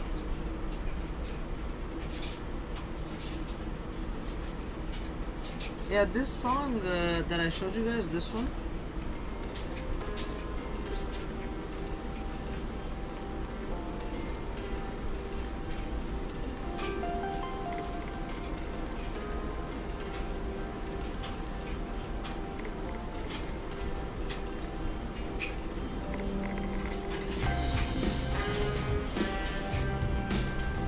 I will be using it in my trailer, that's for sure. What does that do?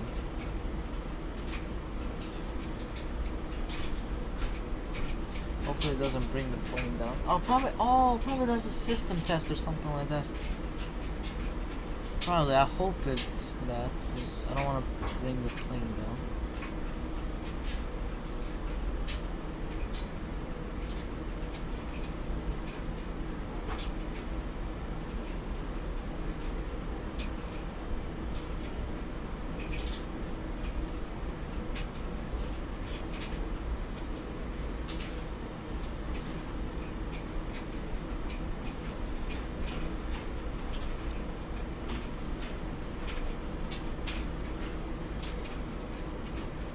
Yeah, so we are getting pretty close right now.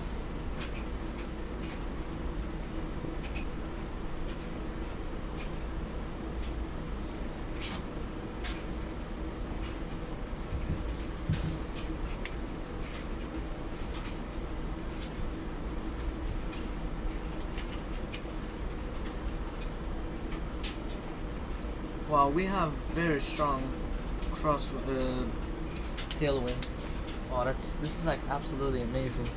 So it's coming from 292 at 91 knots. That is absolutely amazing, because it's literally almost the direct tailwind.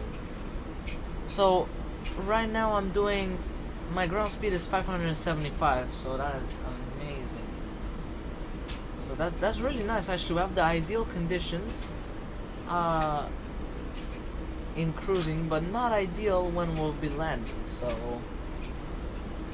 yeah, that's the problem. Not ideal when we're gonna be landing in Paris. Maybe it gets better in like 2 hours. We'll see. Probably not, but you know, we'll see. Maybe it does. Maybe not. Probably not. That's for sure. Probably won't, but I mean, if it does, that would be amazing.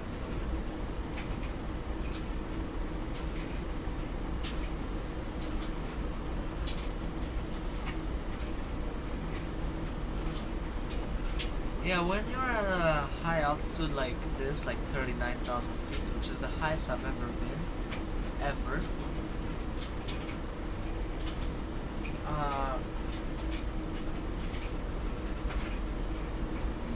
then it starts to fluctuate between 39,100 and 38,000. Yeah, 38,900. No, 38,800, let's say. 890. Let's say around that.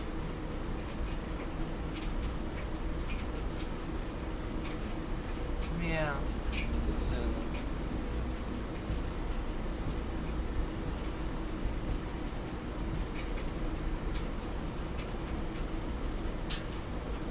so I can see it's quite turbulent actually. It feels like.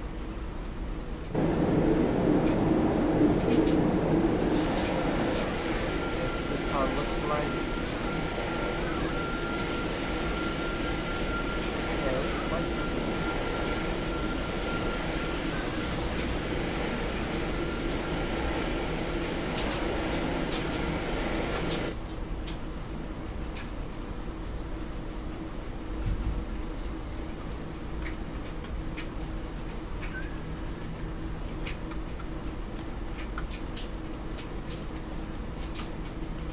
Oh, 22 degrees Celsius, nice. Okay, that's nice. You know what's annoying on the Airbus, on the A330? Is that you can't adjust in specific sections. So you have to adjust by cabin. So, which is quite annoying because you can't get like specific temperatures, which is quite annoying.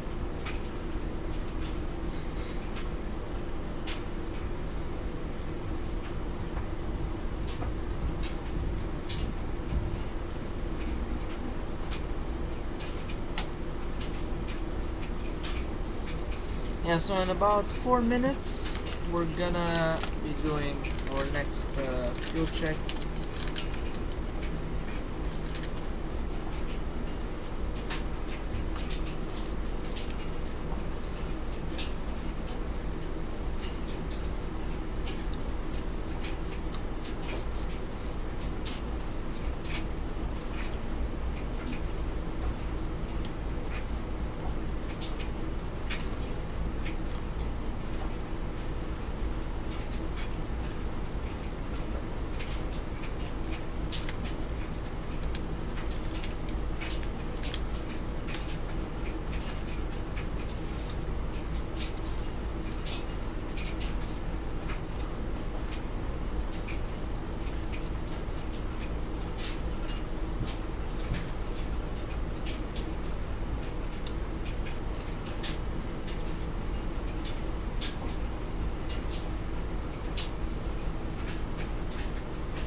Wait, hold on. My question is, wait. If the plane tells me to put it in climb, okay, I put it in climb, whatever. How is it indicated that it's literally at maximum? Right there. You can see the EPR, it says maximum. And the throttles haven't moved a single millimeter. How does that make sense?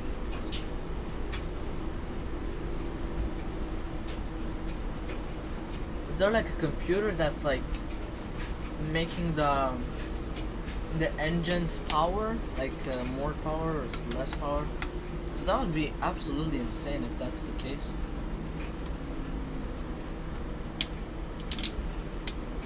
That would be crazy. I don't know what's wrong with the trim, but it's a lot of trimming.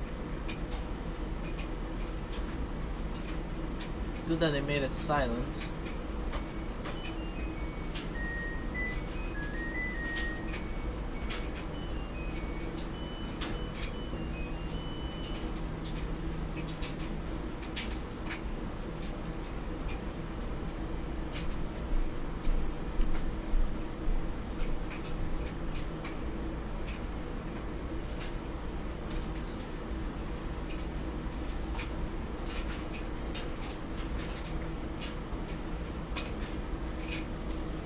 Yeah, that's quite weird.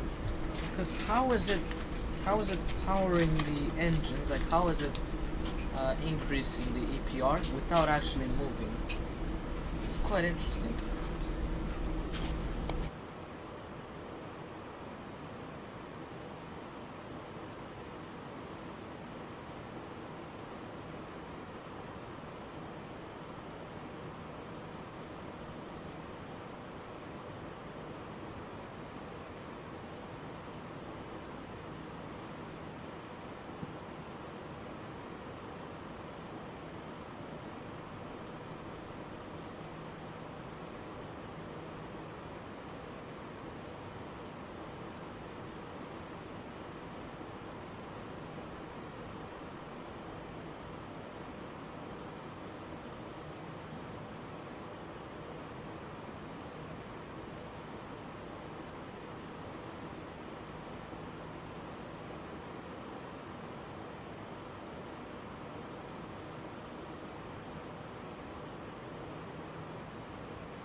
Alright, so right now we're gonna do a fuel check over here at this waypoint over here. So as we have 16.2 kilograms, 16.2 tons, I should say. Alright, so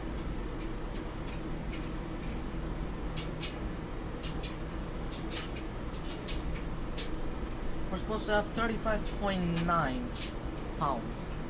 35,900 pounds.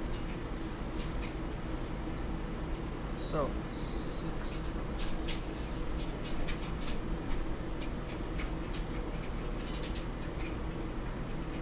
I should say 16.2 tons in pounds. It's 35.7. Ooh, okay, so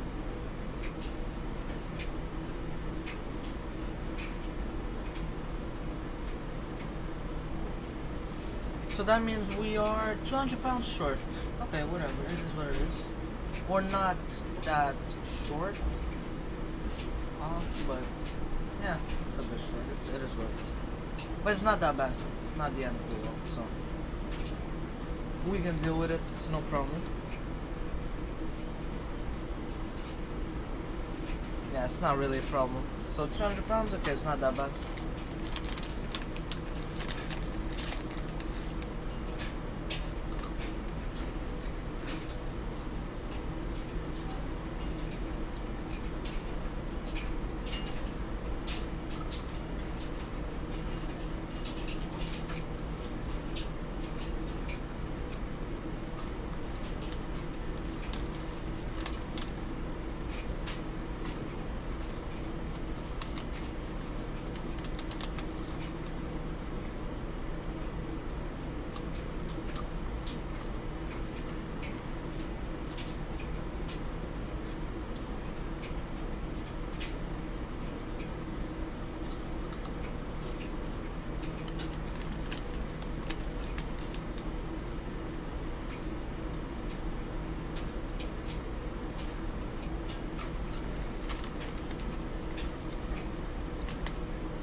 Airbus throttles don't move while under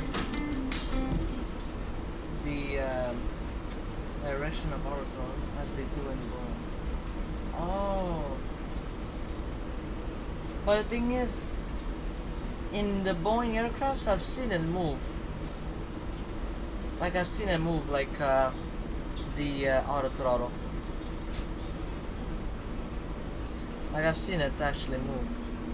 So it's quite weird, but anyways, I know it's a feature, you know, I knew it wasn't a bug.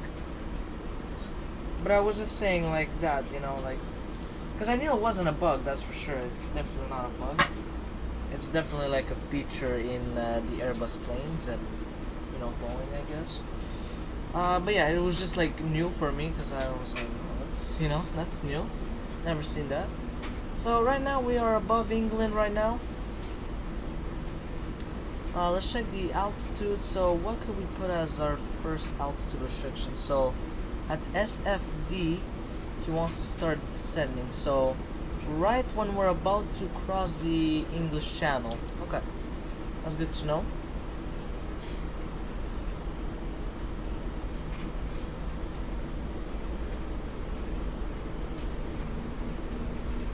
Alright, so let's check the arrival right now. So here it says below 24, flight level 240, and then 290. Okay, that's good. I mean it's below the restrictions, so I don't mind. That's good.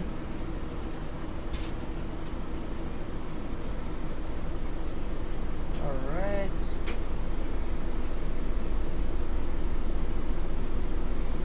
If the weather is bad in Paris, maybe you want to think about the alternate airport. See the weather there too. Yeah, I mean we can check in Liège. That's our alternate, which is quite far, but yeah. All right, so let's check the. Yeah, I mean the weather is much better there. That's for sure. Even well, the winds aren't ideal, but.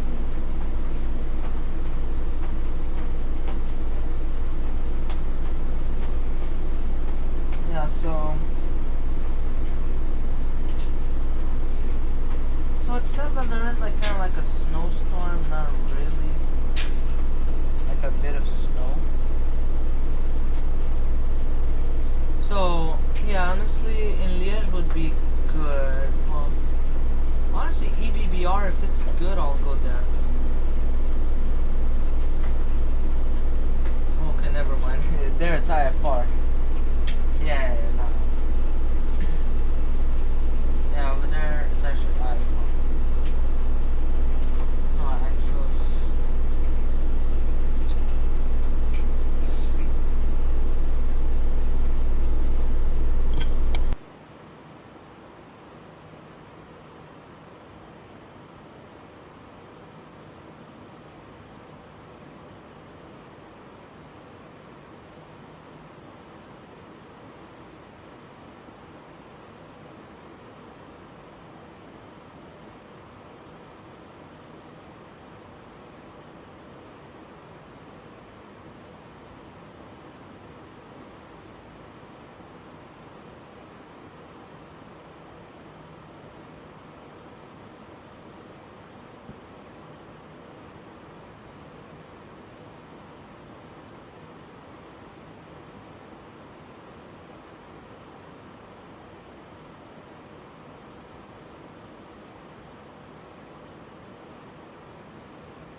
Alright, so as you guys can see here, we can set the altitude. I think he's gonna hold us at some sort of, yeah, 13,000 feet.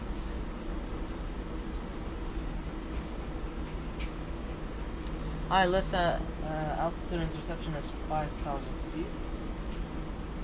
Okay, honestly, I don't really know. Honestly, I could put. Okay, we could put.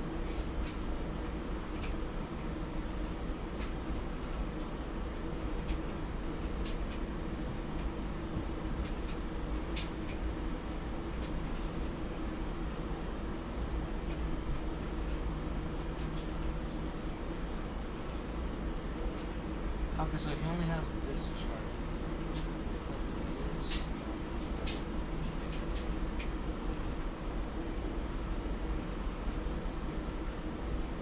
Alright, call leave.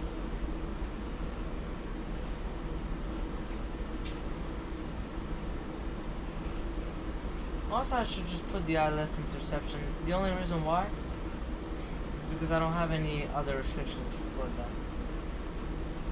that are like, you know, super important.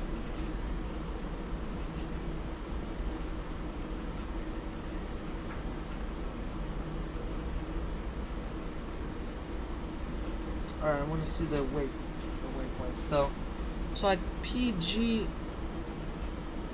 536, he wants to be at 250.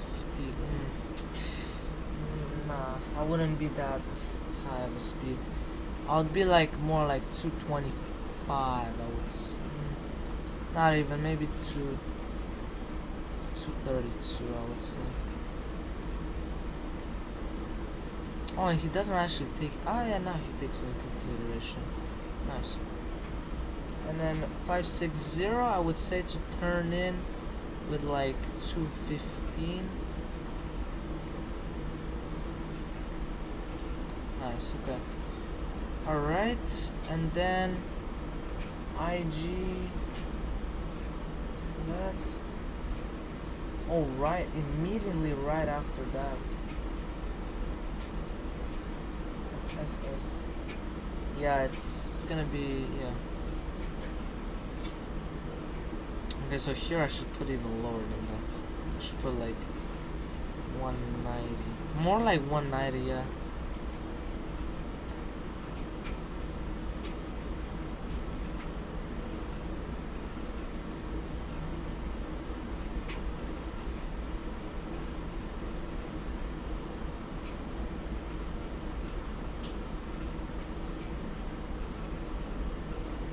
There you go.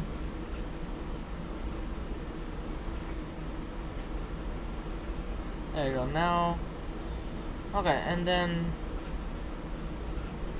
FF27, right? This one, I mean, I can set the speed, which I'll set like, I don't know, landing speed. So I want to see what's the landing speed.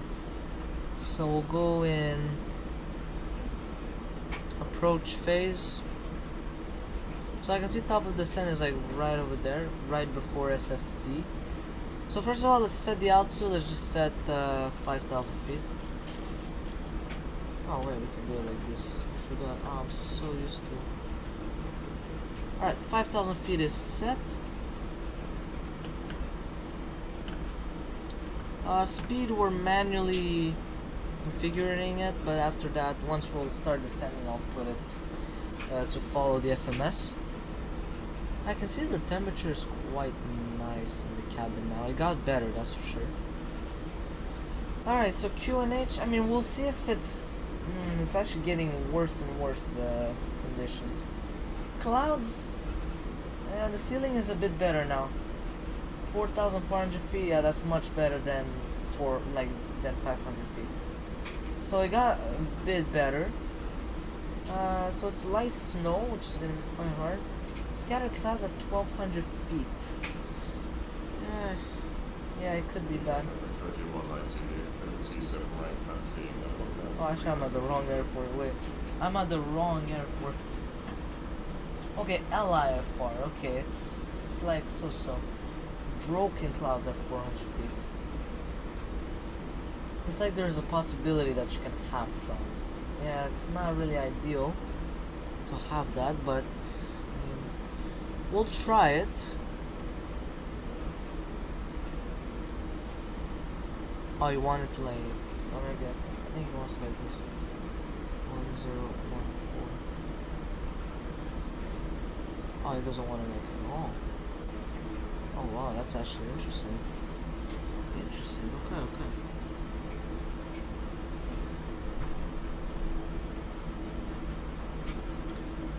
Like he doesn't want it at all. Okay, that's actually quite amazing. 2994. Wow. Okay. Alright, we'll put the temperature then if you don't want that. Minus. No, it's actually 0 degrees.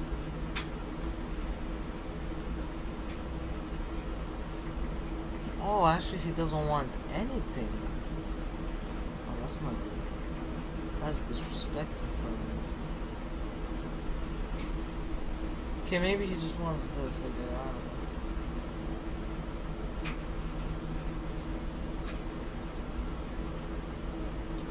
Progress.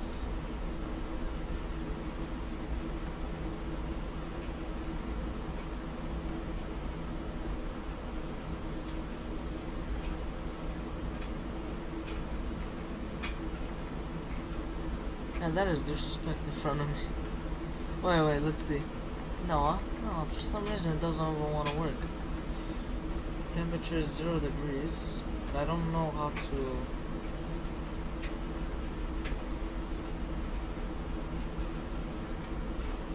I'm gonna be completely honest, after this 6-hour flight, I'm like really not tired at all. I'm gonna be completely honest, I don't feel tired at all. I feel great, honestly. I feel absolutely awesome. Transition altitude was telling me 5,000 feet. So, okay, it's good to know. Yeah, I don't know why it doesn't let me put anything here.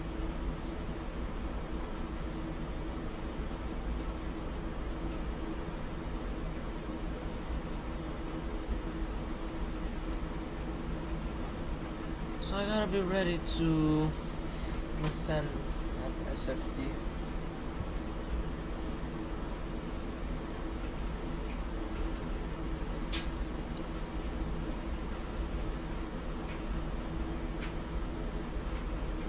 Yeah, this was actually quite a nice flight. I loved it. It was really nice. After 6 hours, yeah, it feels great. Honestly, it actually doesn't feel like 6 hours. Mainly because it's automated, that's why. And you don't do much. That's probably the reason why it doesn't feel like 6 hours. Because if I would have done the same flight but on a plane where it's like VOR to VOR with SIVA, it feels much longer. Because I do a lot more stuff, of course. It makes sense.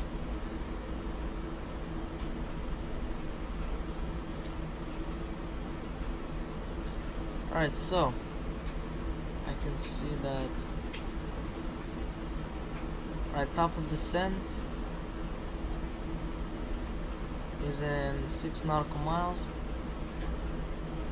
Now it's in 5 nautical miles.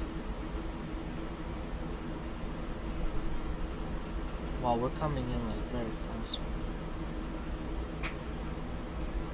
I guess the sun pushes. Alright, and now. Perfect, it's in descent. That is really amazing.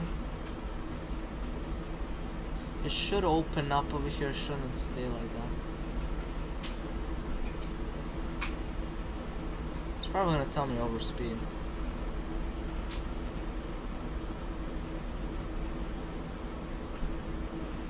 Alright, let's do the descent checklist. So, descent checklist, set initial altitude, then push.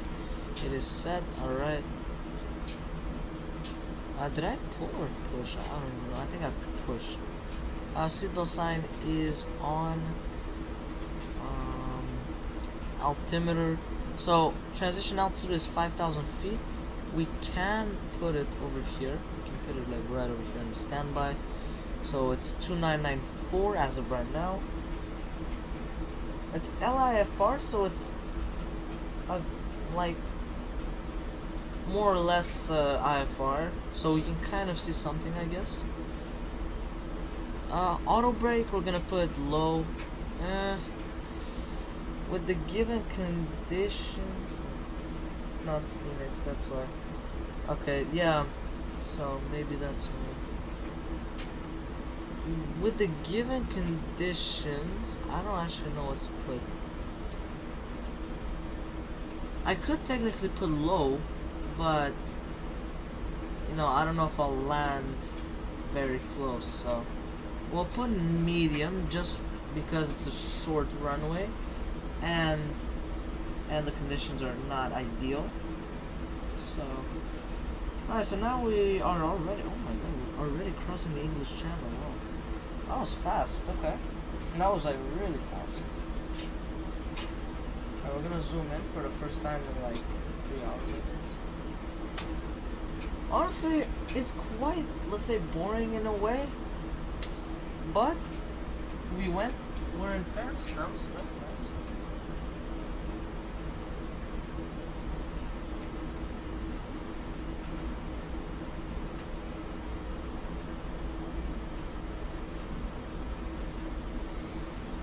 Yeah, honestly, alright. Oh, we also have to put the LS's on both sides. He already has the frequency, I think. Yep, he does. Perfect. That's amazing.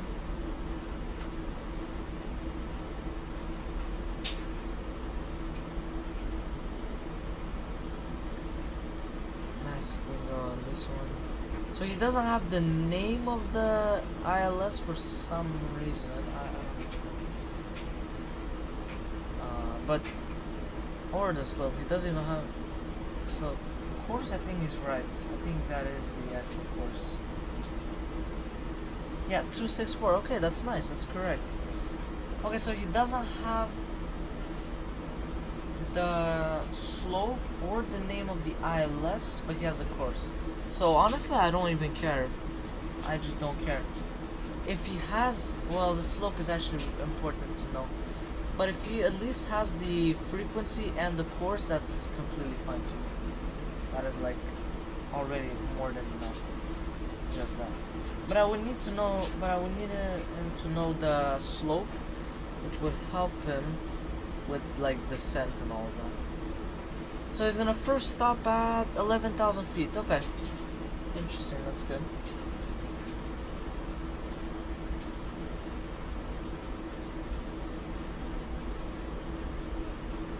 So we don't have any air traffic control here, unfortunately. We're overspeeding like a lot.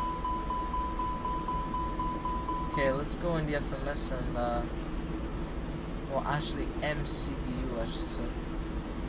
For some reason, because that's one. How much did he put me the speed? 290, right? Yeah, 290. That's why, because I was in manual, that's why, like manual control over the speed. Alright, so I'm applying some speed brake.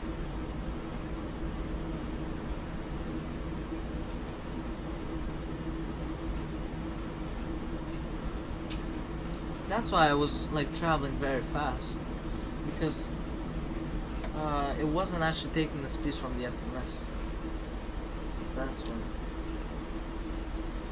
Also, these ones should be on auto.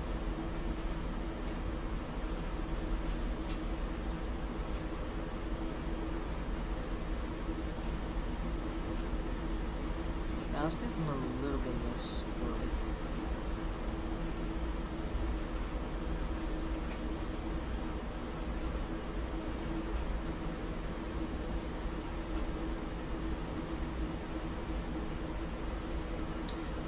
Maybe it works now, I guess.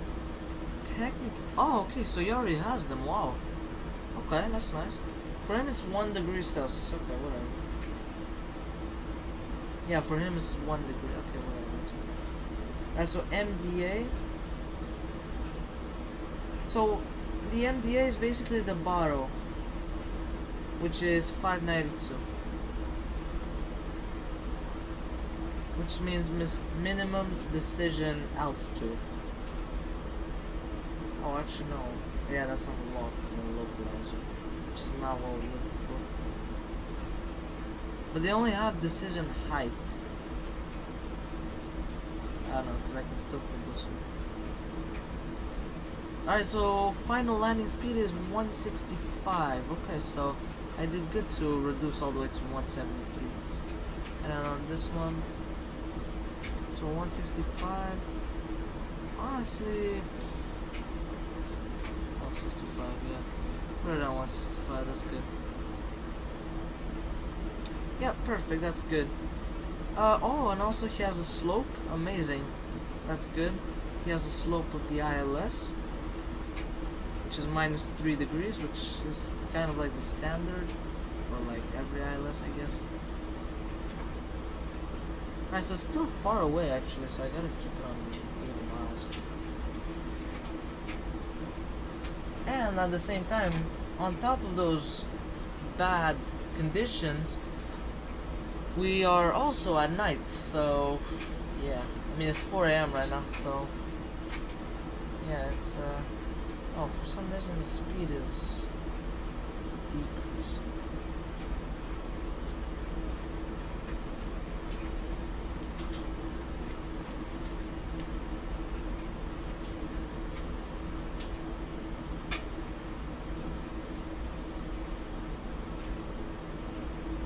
Yeah, for some reason the speed decreased, but it's okay.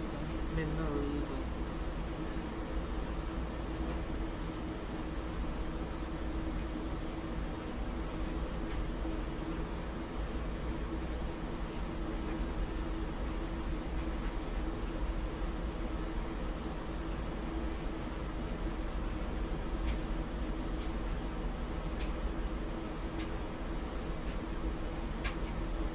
put it on -5, yeah, that's good.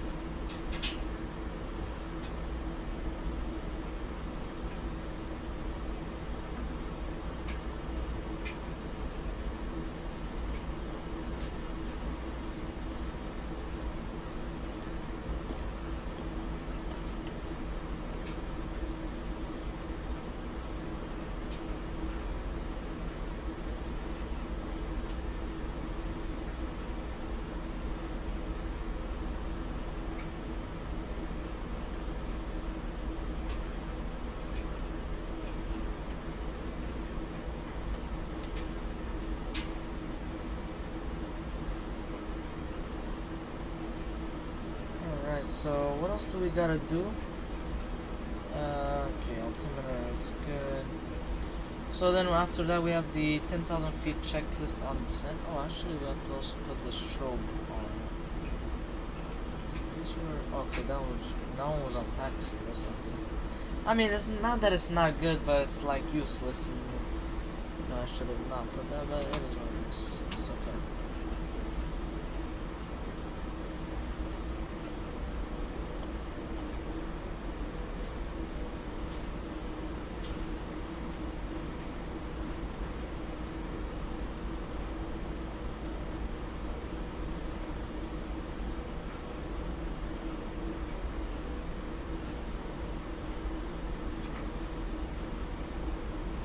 Yeah, the conditions aren't really ideal. They're not really the best.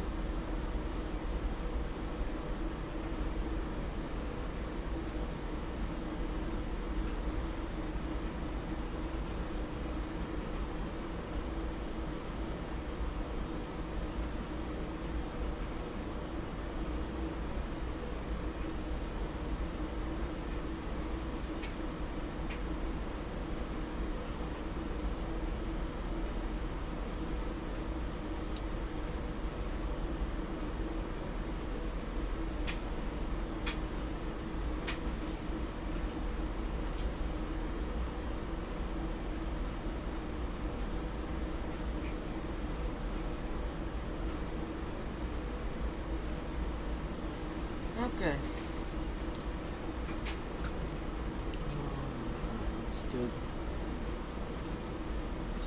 actually getting quite close. Put this still on 80. Honestly, it's still far. Yeah, it's quite far actually. It's like a straight line that goes straight to the approach where it starts. Yeah, that's actually quite nice. You know, you don't have like additional, waypoints. Which is quite nice.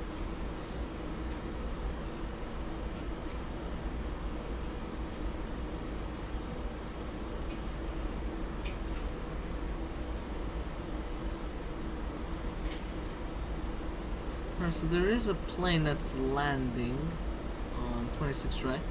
Which is unrealistic. Usually they would land on the shorter runway. Which in theory doesn't make sense, for sure. The gate, I'm gonna be taxiing. Let me check actually. What? I think it actually says on the website.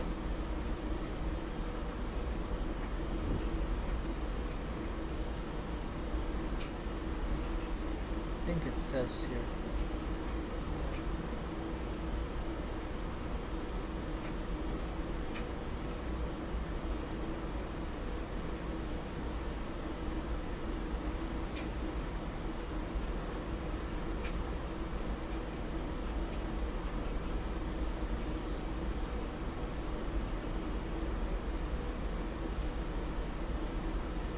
So it arrived at Terminal 2C. Okay, 2C.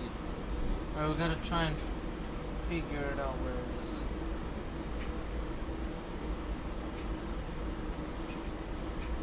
Alright, so 2C.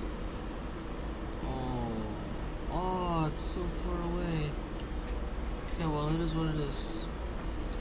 Alright, well, actually, they look quite small for my plane. No, they're actually big. Alright, so we're gonna be taxiing at C04. Yeah, at gate C04.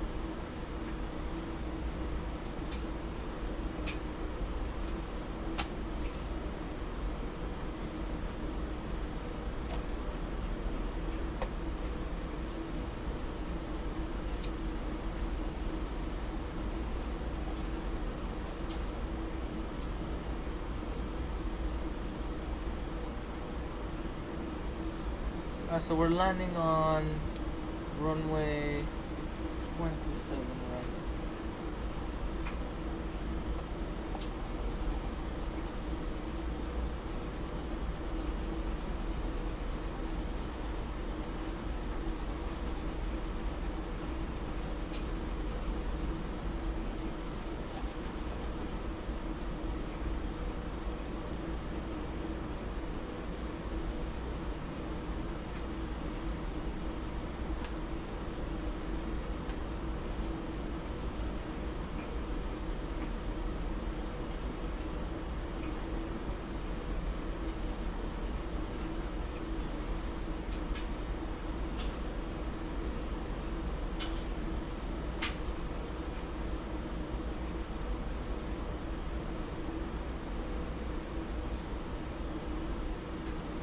Alright, so taxi to gate C0.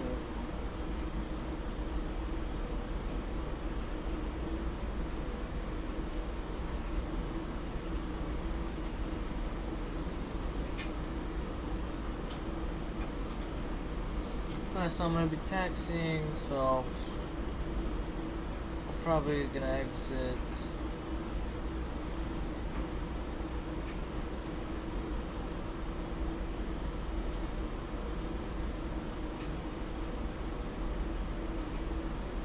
I'm gonna exit C3, Z2, or Z1. For Z3, it's gonna be K.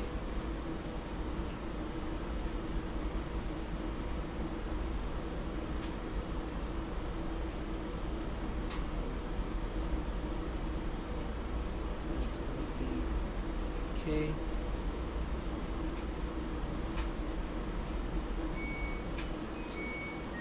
Alright, so now I can lower the range. this one. Okay. You can see it's quite turbulent. Ooh. Oh, that's not good. Oh, it's very turbulent. Oh, that was bad. Okay. So it's gonna be K3.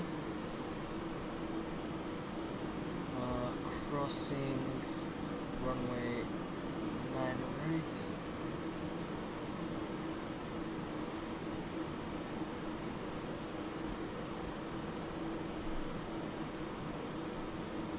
D6.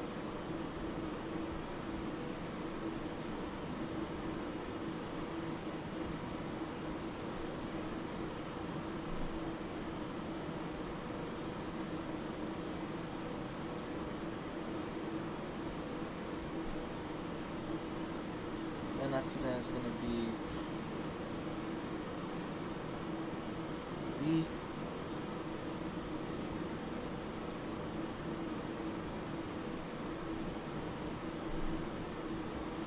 And then N.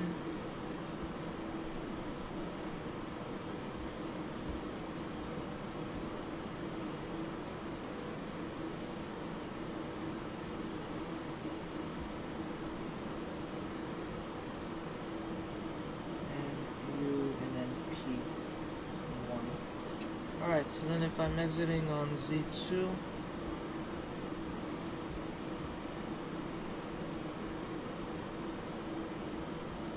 gonna be K2 cross, right, D5.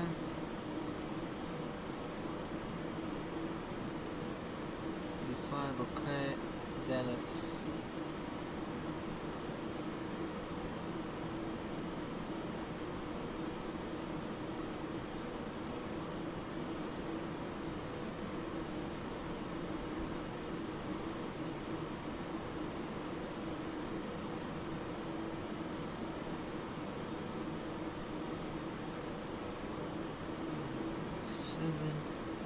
B. Then it goes all the way to N. And it's the same exact thing, so U and then P1. So it's slightly longer, it's a bit longer. And then Z1. So it's going to be K1.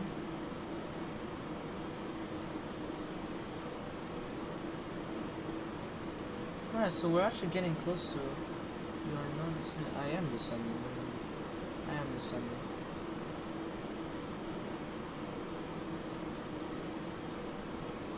Well, the approach is it's good. I actually checked. He has everything. He has all the speed and he has all the QNH and everything, so we're good on that. I can see he's descending, which is good. Let me go and check on the FMS. So 11,400 feet. That's the one that he wants to be at. Okay. I can see he's gonna be pretty good actually. I just gotta make sure that by FF27 right, I better be at 5,000 feet. You activate? No, not yet. No, we don't want to activate right now. I could activate at PG 536. It depends. Let's put in some drag. Yeah, maybe at PG 536 is quite. It's quite sharp actually. Or before PG 560. I meant PG 560. Yeah, I could do it like right before, like around over here. I could do it like just before I get there at the Del Cell. I could do it. Alright, so thank you for the meta. I do appreciate that. So it is a drizzle, light drizzle. Yeah, it's not really great to have that. Yeah, now he's gonna extend speed brake. Yeah, it's at literally the maximum. I can't do more than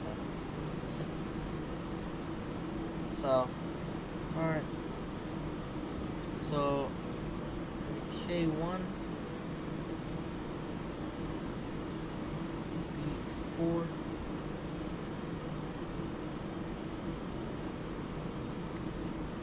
B,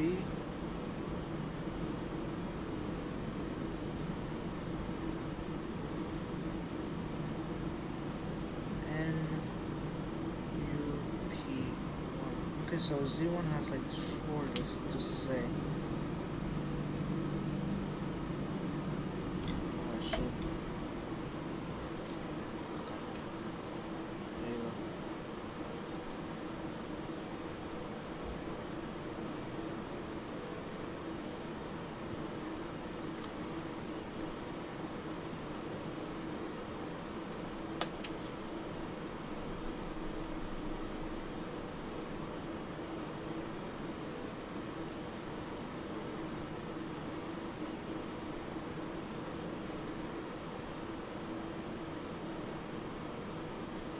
Alright, there you go.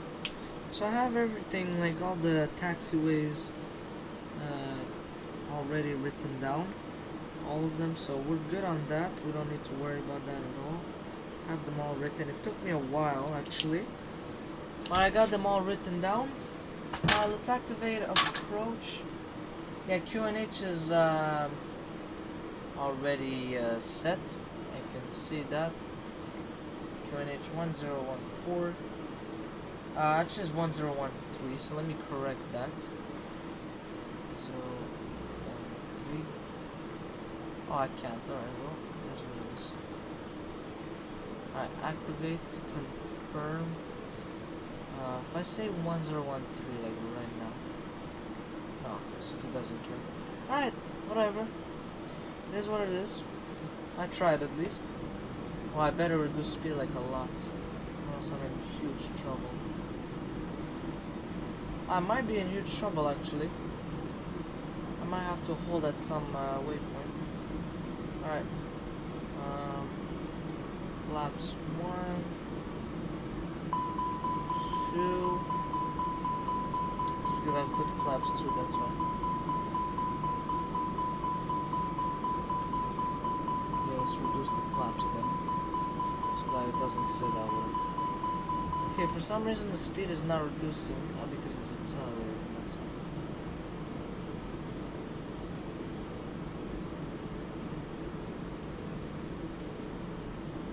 Alright, 10,000 feet checklist, landing lights on. Oh, that's not good. Okay, let's put some engine anti-ice plus wing. Alright, taxi, let's put it on taxi from now. Runway turn off lights on.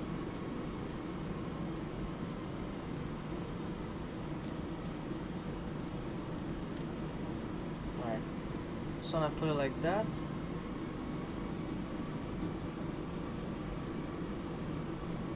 I think on speed wise we're actually good. No, we're not. Yeah, no, we're not.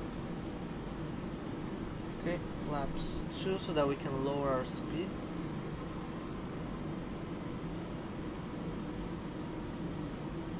Yeah, speed wise we're actually okay.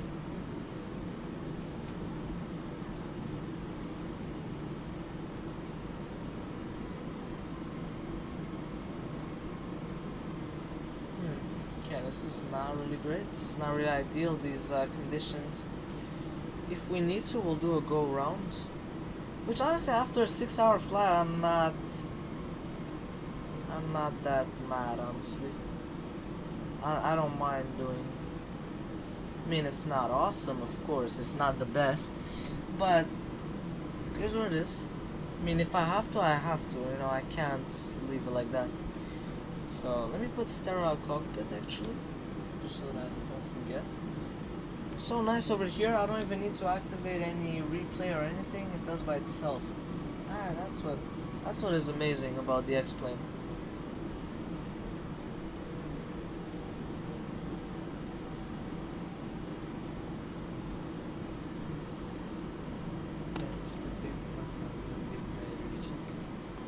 it's not reducing speed, that's for sure. Oh, please let me gain speed. So I have to keep speed brake.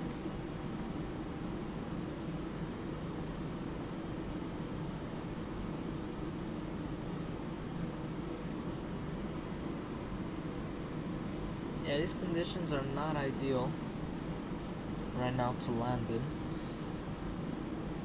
So he wants me to set flaps 3, I guess, that's why. Because look, it's kind of like limiting me.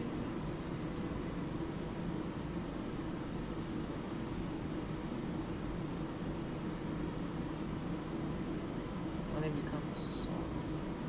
I can't reduce speed, that's the problem. It doesn't let me. For some reason it doesn't let me reduce speed, I can't. I just can't. I tried all my options. The speed is already good what he put 165, which is awesome.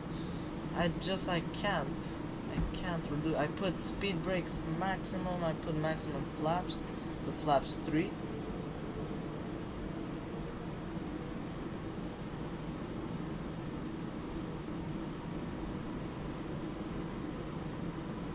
For some reason he wants to keep up with speed.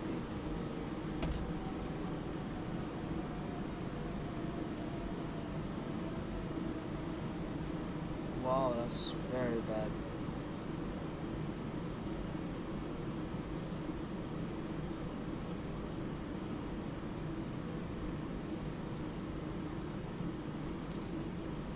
Okay, because I need to.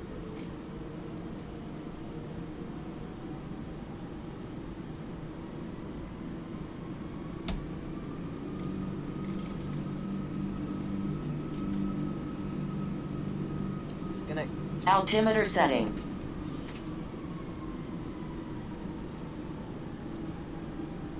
Alright, so QNH is 2991. Okay, I'll just have to manually do with the...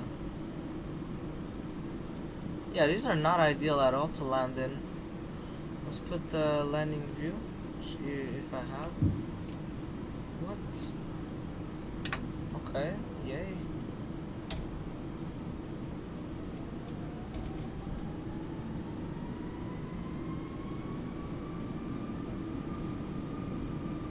I'll just manually control the throttles. I'll just have to do that. Oh, I can't see a single soul.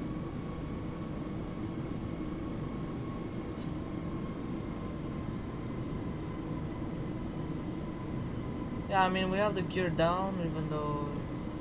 Oh, you can't see a single thing. Oh yeah, this is like perfect ideal conditions, yes. This is exactly what I wanted today.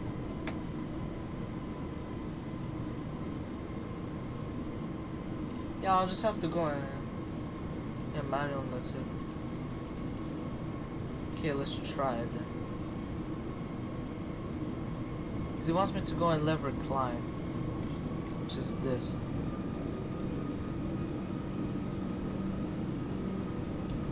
Okay, why does he want to accelerate? Why? I tried twice and it doesn't want to work. Okay, missed approach altitude is 5,000 feet, so we'll just keep playing it. Alright, let's see.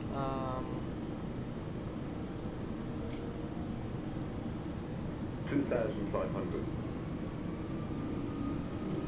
Oh, I just can't see anything. I literally can't see anything at all. Like, it's just pitch black. It's black, I just can't see anything. It's so bad, the weather. But this is the conditions of like right now, so it is this bad. Speed brake is down, it's not engaged. So we're good.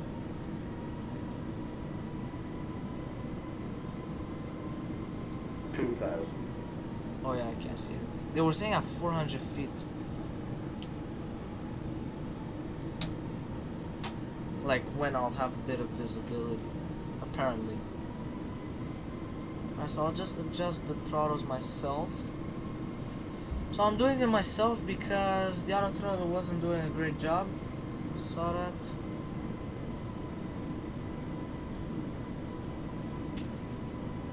very important.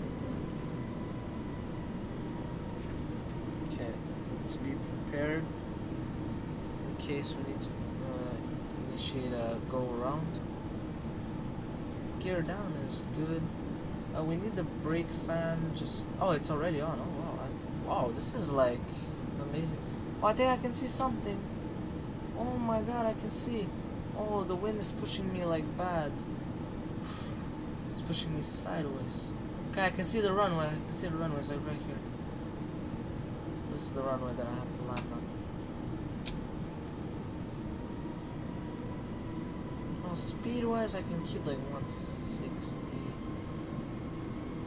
If I really want. Yeah, it's bad. 1000. Alright. Well, there our cockpit is on, so we don't need to worry about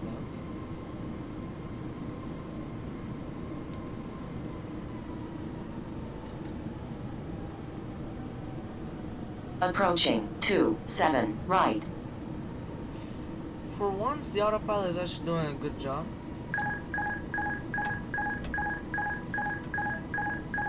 Okay, he won't actually shut up. 500. I'll just have to deal with it. I'm sorry for the noise, by the way. How much I am? 400? 350, 340, 330, 320. 100 above. Oh, I'll have to remove that. Okay, there you go. Minimum.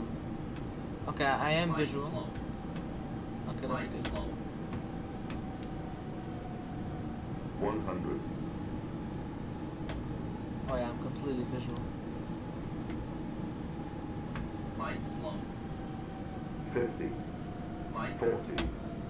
Long landing, 6,000 feet remaining, 20. Retard. 10. 5. 5,000 Oh, remaining. It was hard because the conditions were disgusting. They were horrible. Oh yeah, the auto brake is doing its job. Oh my god, I literally stopped at the first exit. I wasn't even expecting to be here. Oh my god, it stopped like completely. Wow, okay, let's put this off. These ones off. Oh my god, wow, it stopped so fast. That was medium, by the way.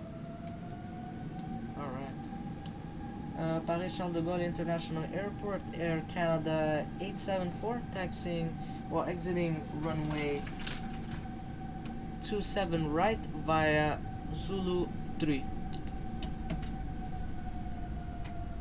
Wow, that was like, honestly, for Paris shuttle traffic, smart wings 1802 taxiing to runway 26 right.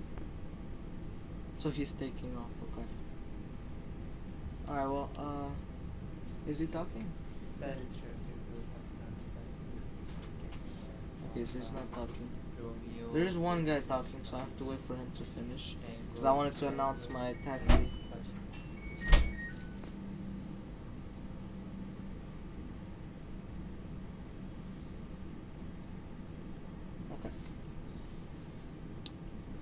Charles de Gaulle International Airport, Air Canada 873, taxiing to gate Charlie 04 via Kilo 3, crossing runway 09 right, Delta 6, Delta Uniform Papa 1, taxi to gate Charlie 04. Alright.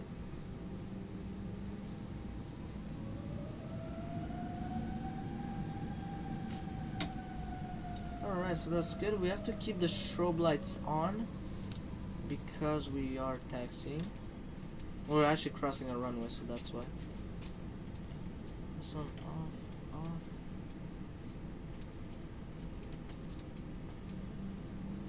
Turb down. That I have to keep.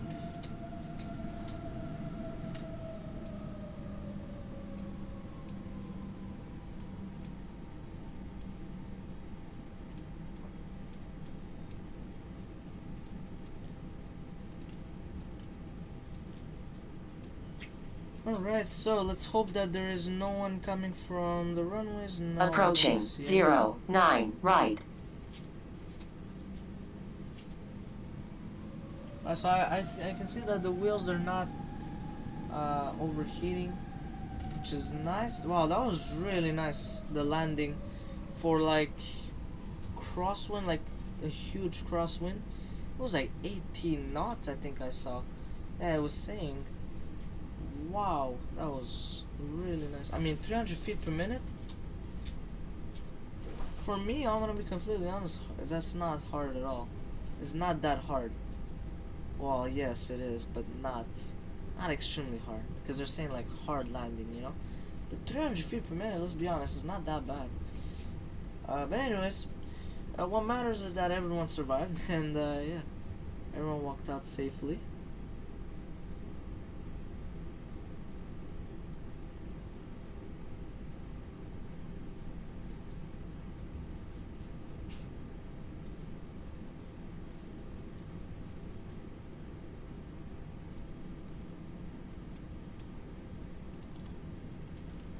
It's not even supposed to be on localizer for some reason. Like after you land, it should be like off.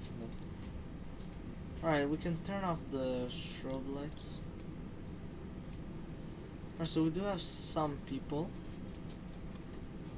but they're like doing like overnight flights or something, I guess.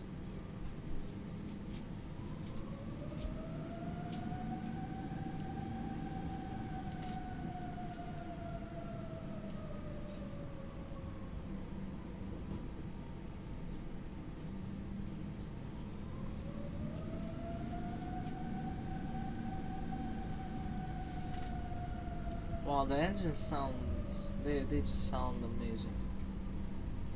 Yeah, today, honestly, I just randomly felt like doing a long haul flight, you know, of like 6 hours. I really just felt like it. It's really nice. I absolutely appreciated it. It was absolutely amazing.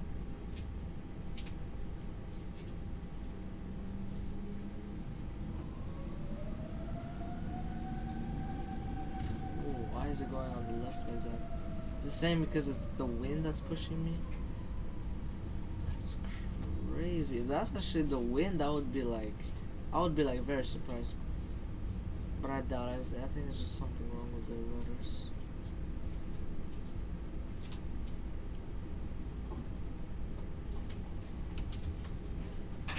Wow, and the auto brake and the reversers, wow, they did the effect like immediately. I didn't even brake at all. I forgot actually to disarm the auto brake. I actually forgot. That's why I completely stopped on the runway, which is dangerous if there's a lot of people.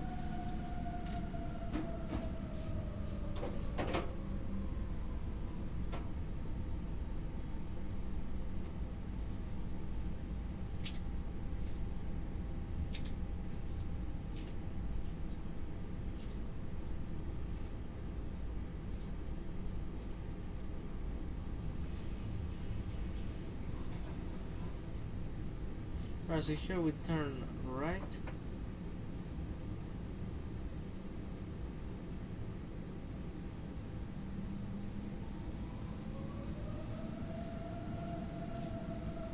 Wow, I like that sound. That it makes like a ghost sound. I don't know how to say it. I really don't know how to say it. It just sounds great, honestly. That's all I have to say about it. It just sounds great. The engines, the Rolls-Royce engines. Wow, they did. But Laminar Research, the guys who made the game, the simulator of X-Plane, wow, they did such a fantastic job on the engine sound, on the way it flies. Wow.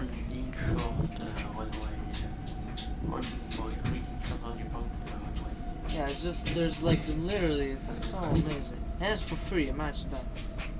You get it with the game, so wow. I mean, honestly, it's worth it. If you ask me, it's pretty much worth it. If you really like the A330, then this is absolutely worth it. Like, there's no debate. Like, instead of spending hundreds of dollars, you can just get it like for over here. Like for free, you know?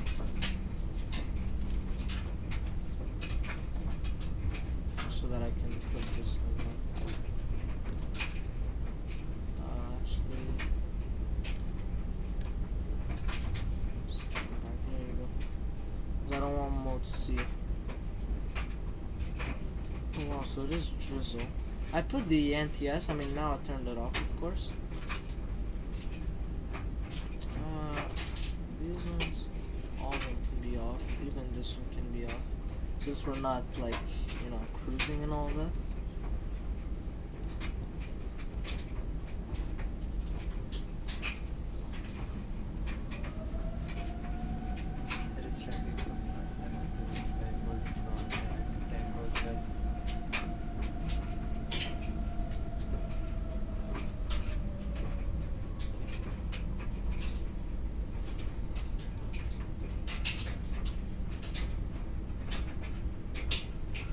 It's not even at the horseshoe that I'm taxiing, so I'm taxiing to like other gates, and it's very far away. It's like literally across the airport. Wow, so insane. It's insane because it's like literally across the entire airport, which takes so long. Alright, so we've flown for 6 hours and 26 minutes. Wow, actually, so we were... I think we're like spot on. I think we're just on time. Yeah. I think we're literally just on time right now. That's amazing actually. Wow. Nice.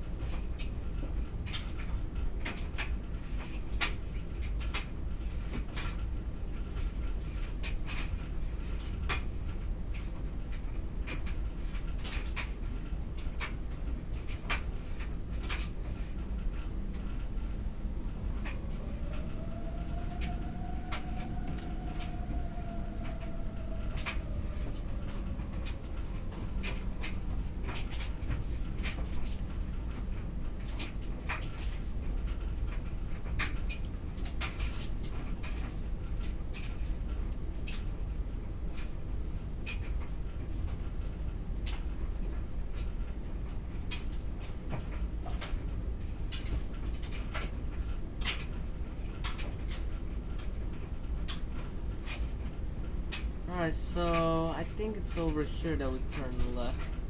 What does it say? Yeah. No, P1, yeah, okay, yeah, that's the one. Good that I turned actually.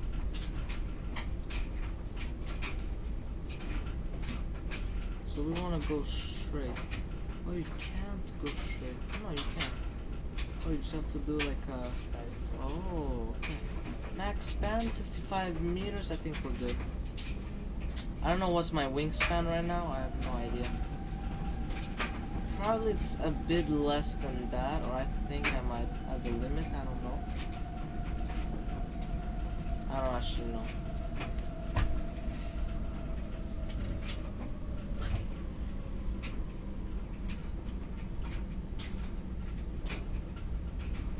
We'll slow down. Okay, we'll slow down.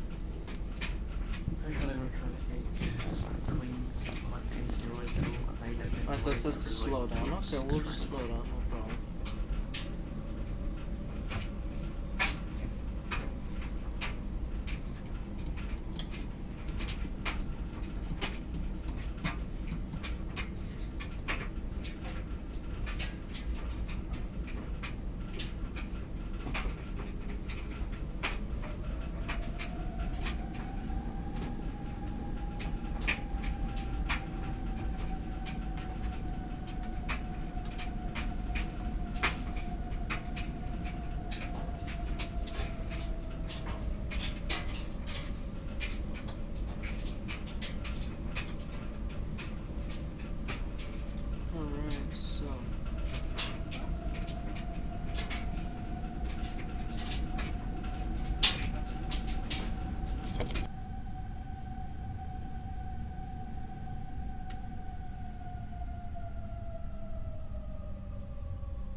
So I think I'm at the wrong gate.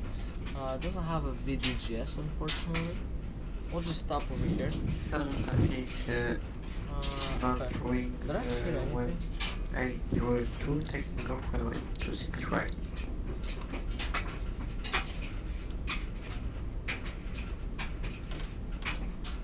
Nice. Okay. Well, we didn't park good at all, that's for sure. But I'm not gonna try. Okay, so this is the gate that I should have done. Well, actually, I could reverse myself back and then go at this gate, but we won't do that. We'll stay here.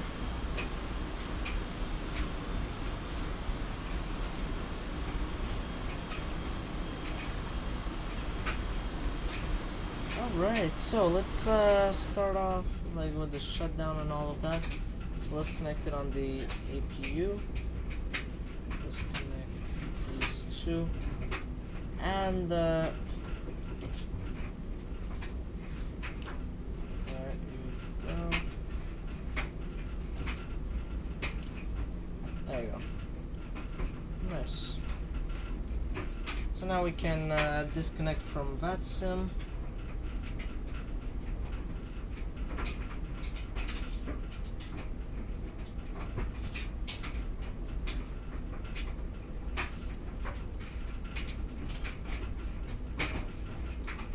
Alright, we'll just keep it like that.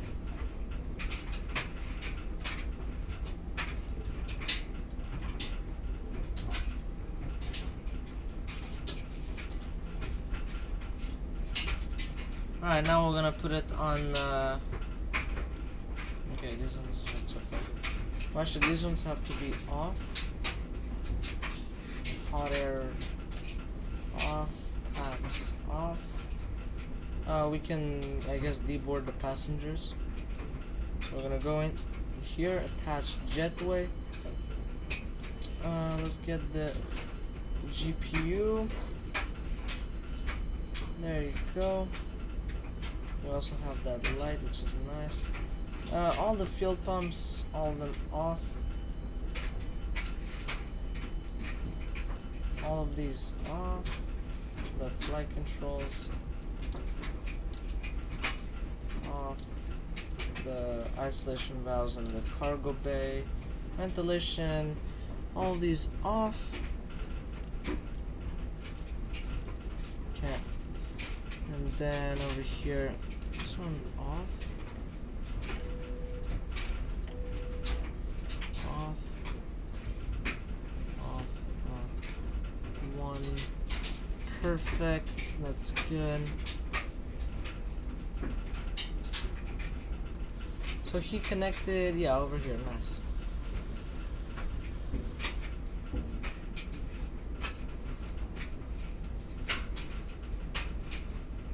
My Galleon commercial is off.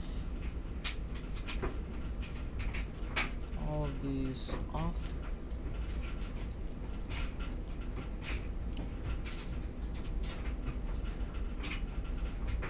Alright, let's do a final check. All of these off.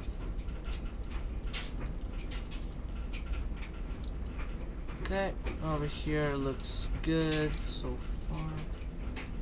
Yeah, this one should be off. Over here looks good. Here we can turn this one off now since we're gonna shut off everything now. Oh, these ones, all of them off.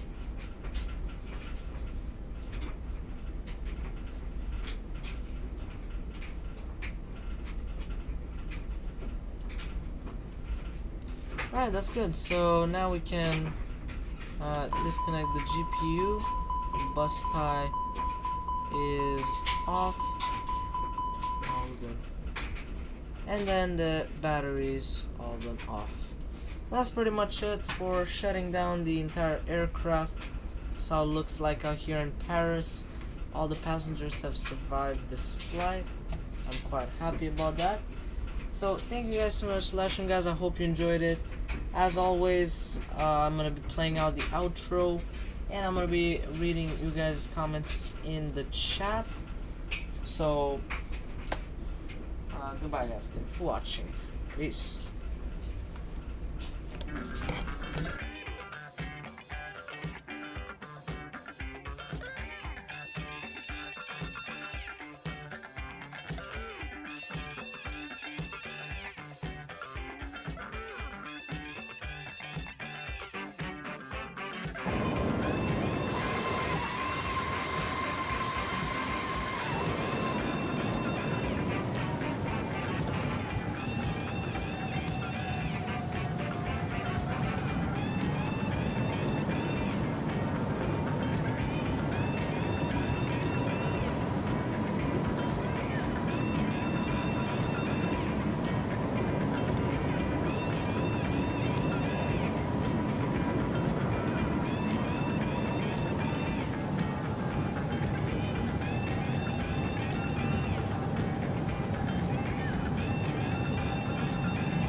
Oh, that was really not hard at all.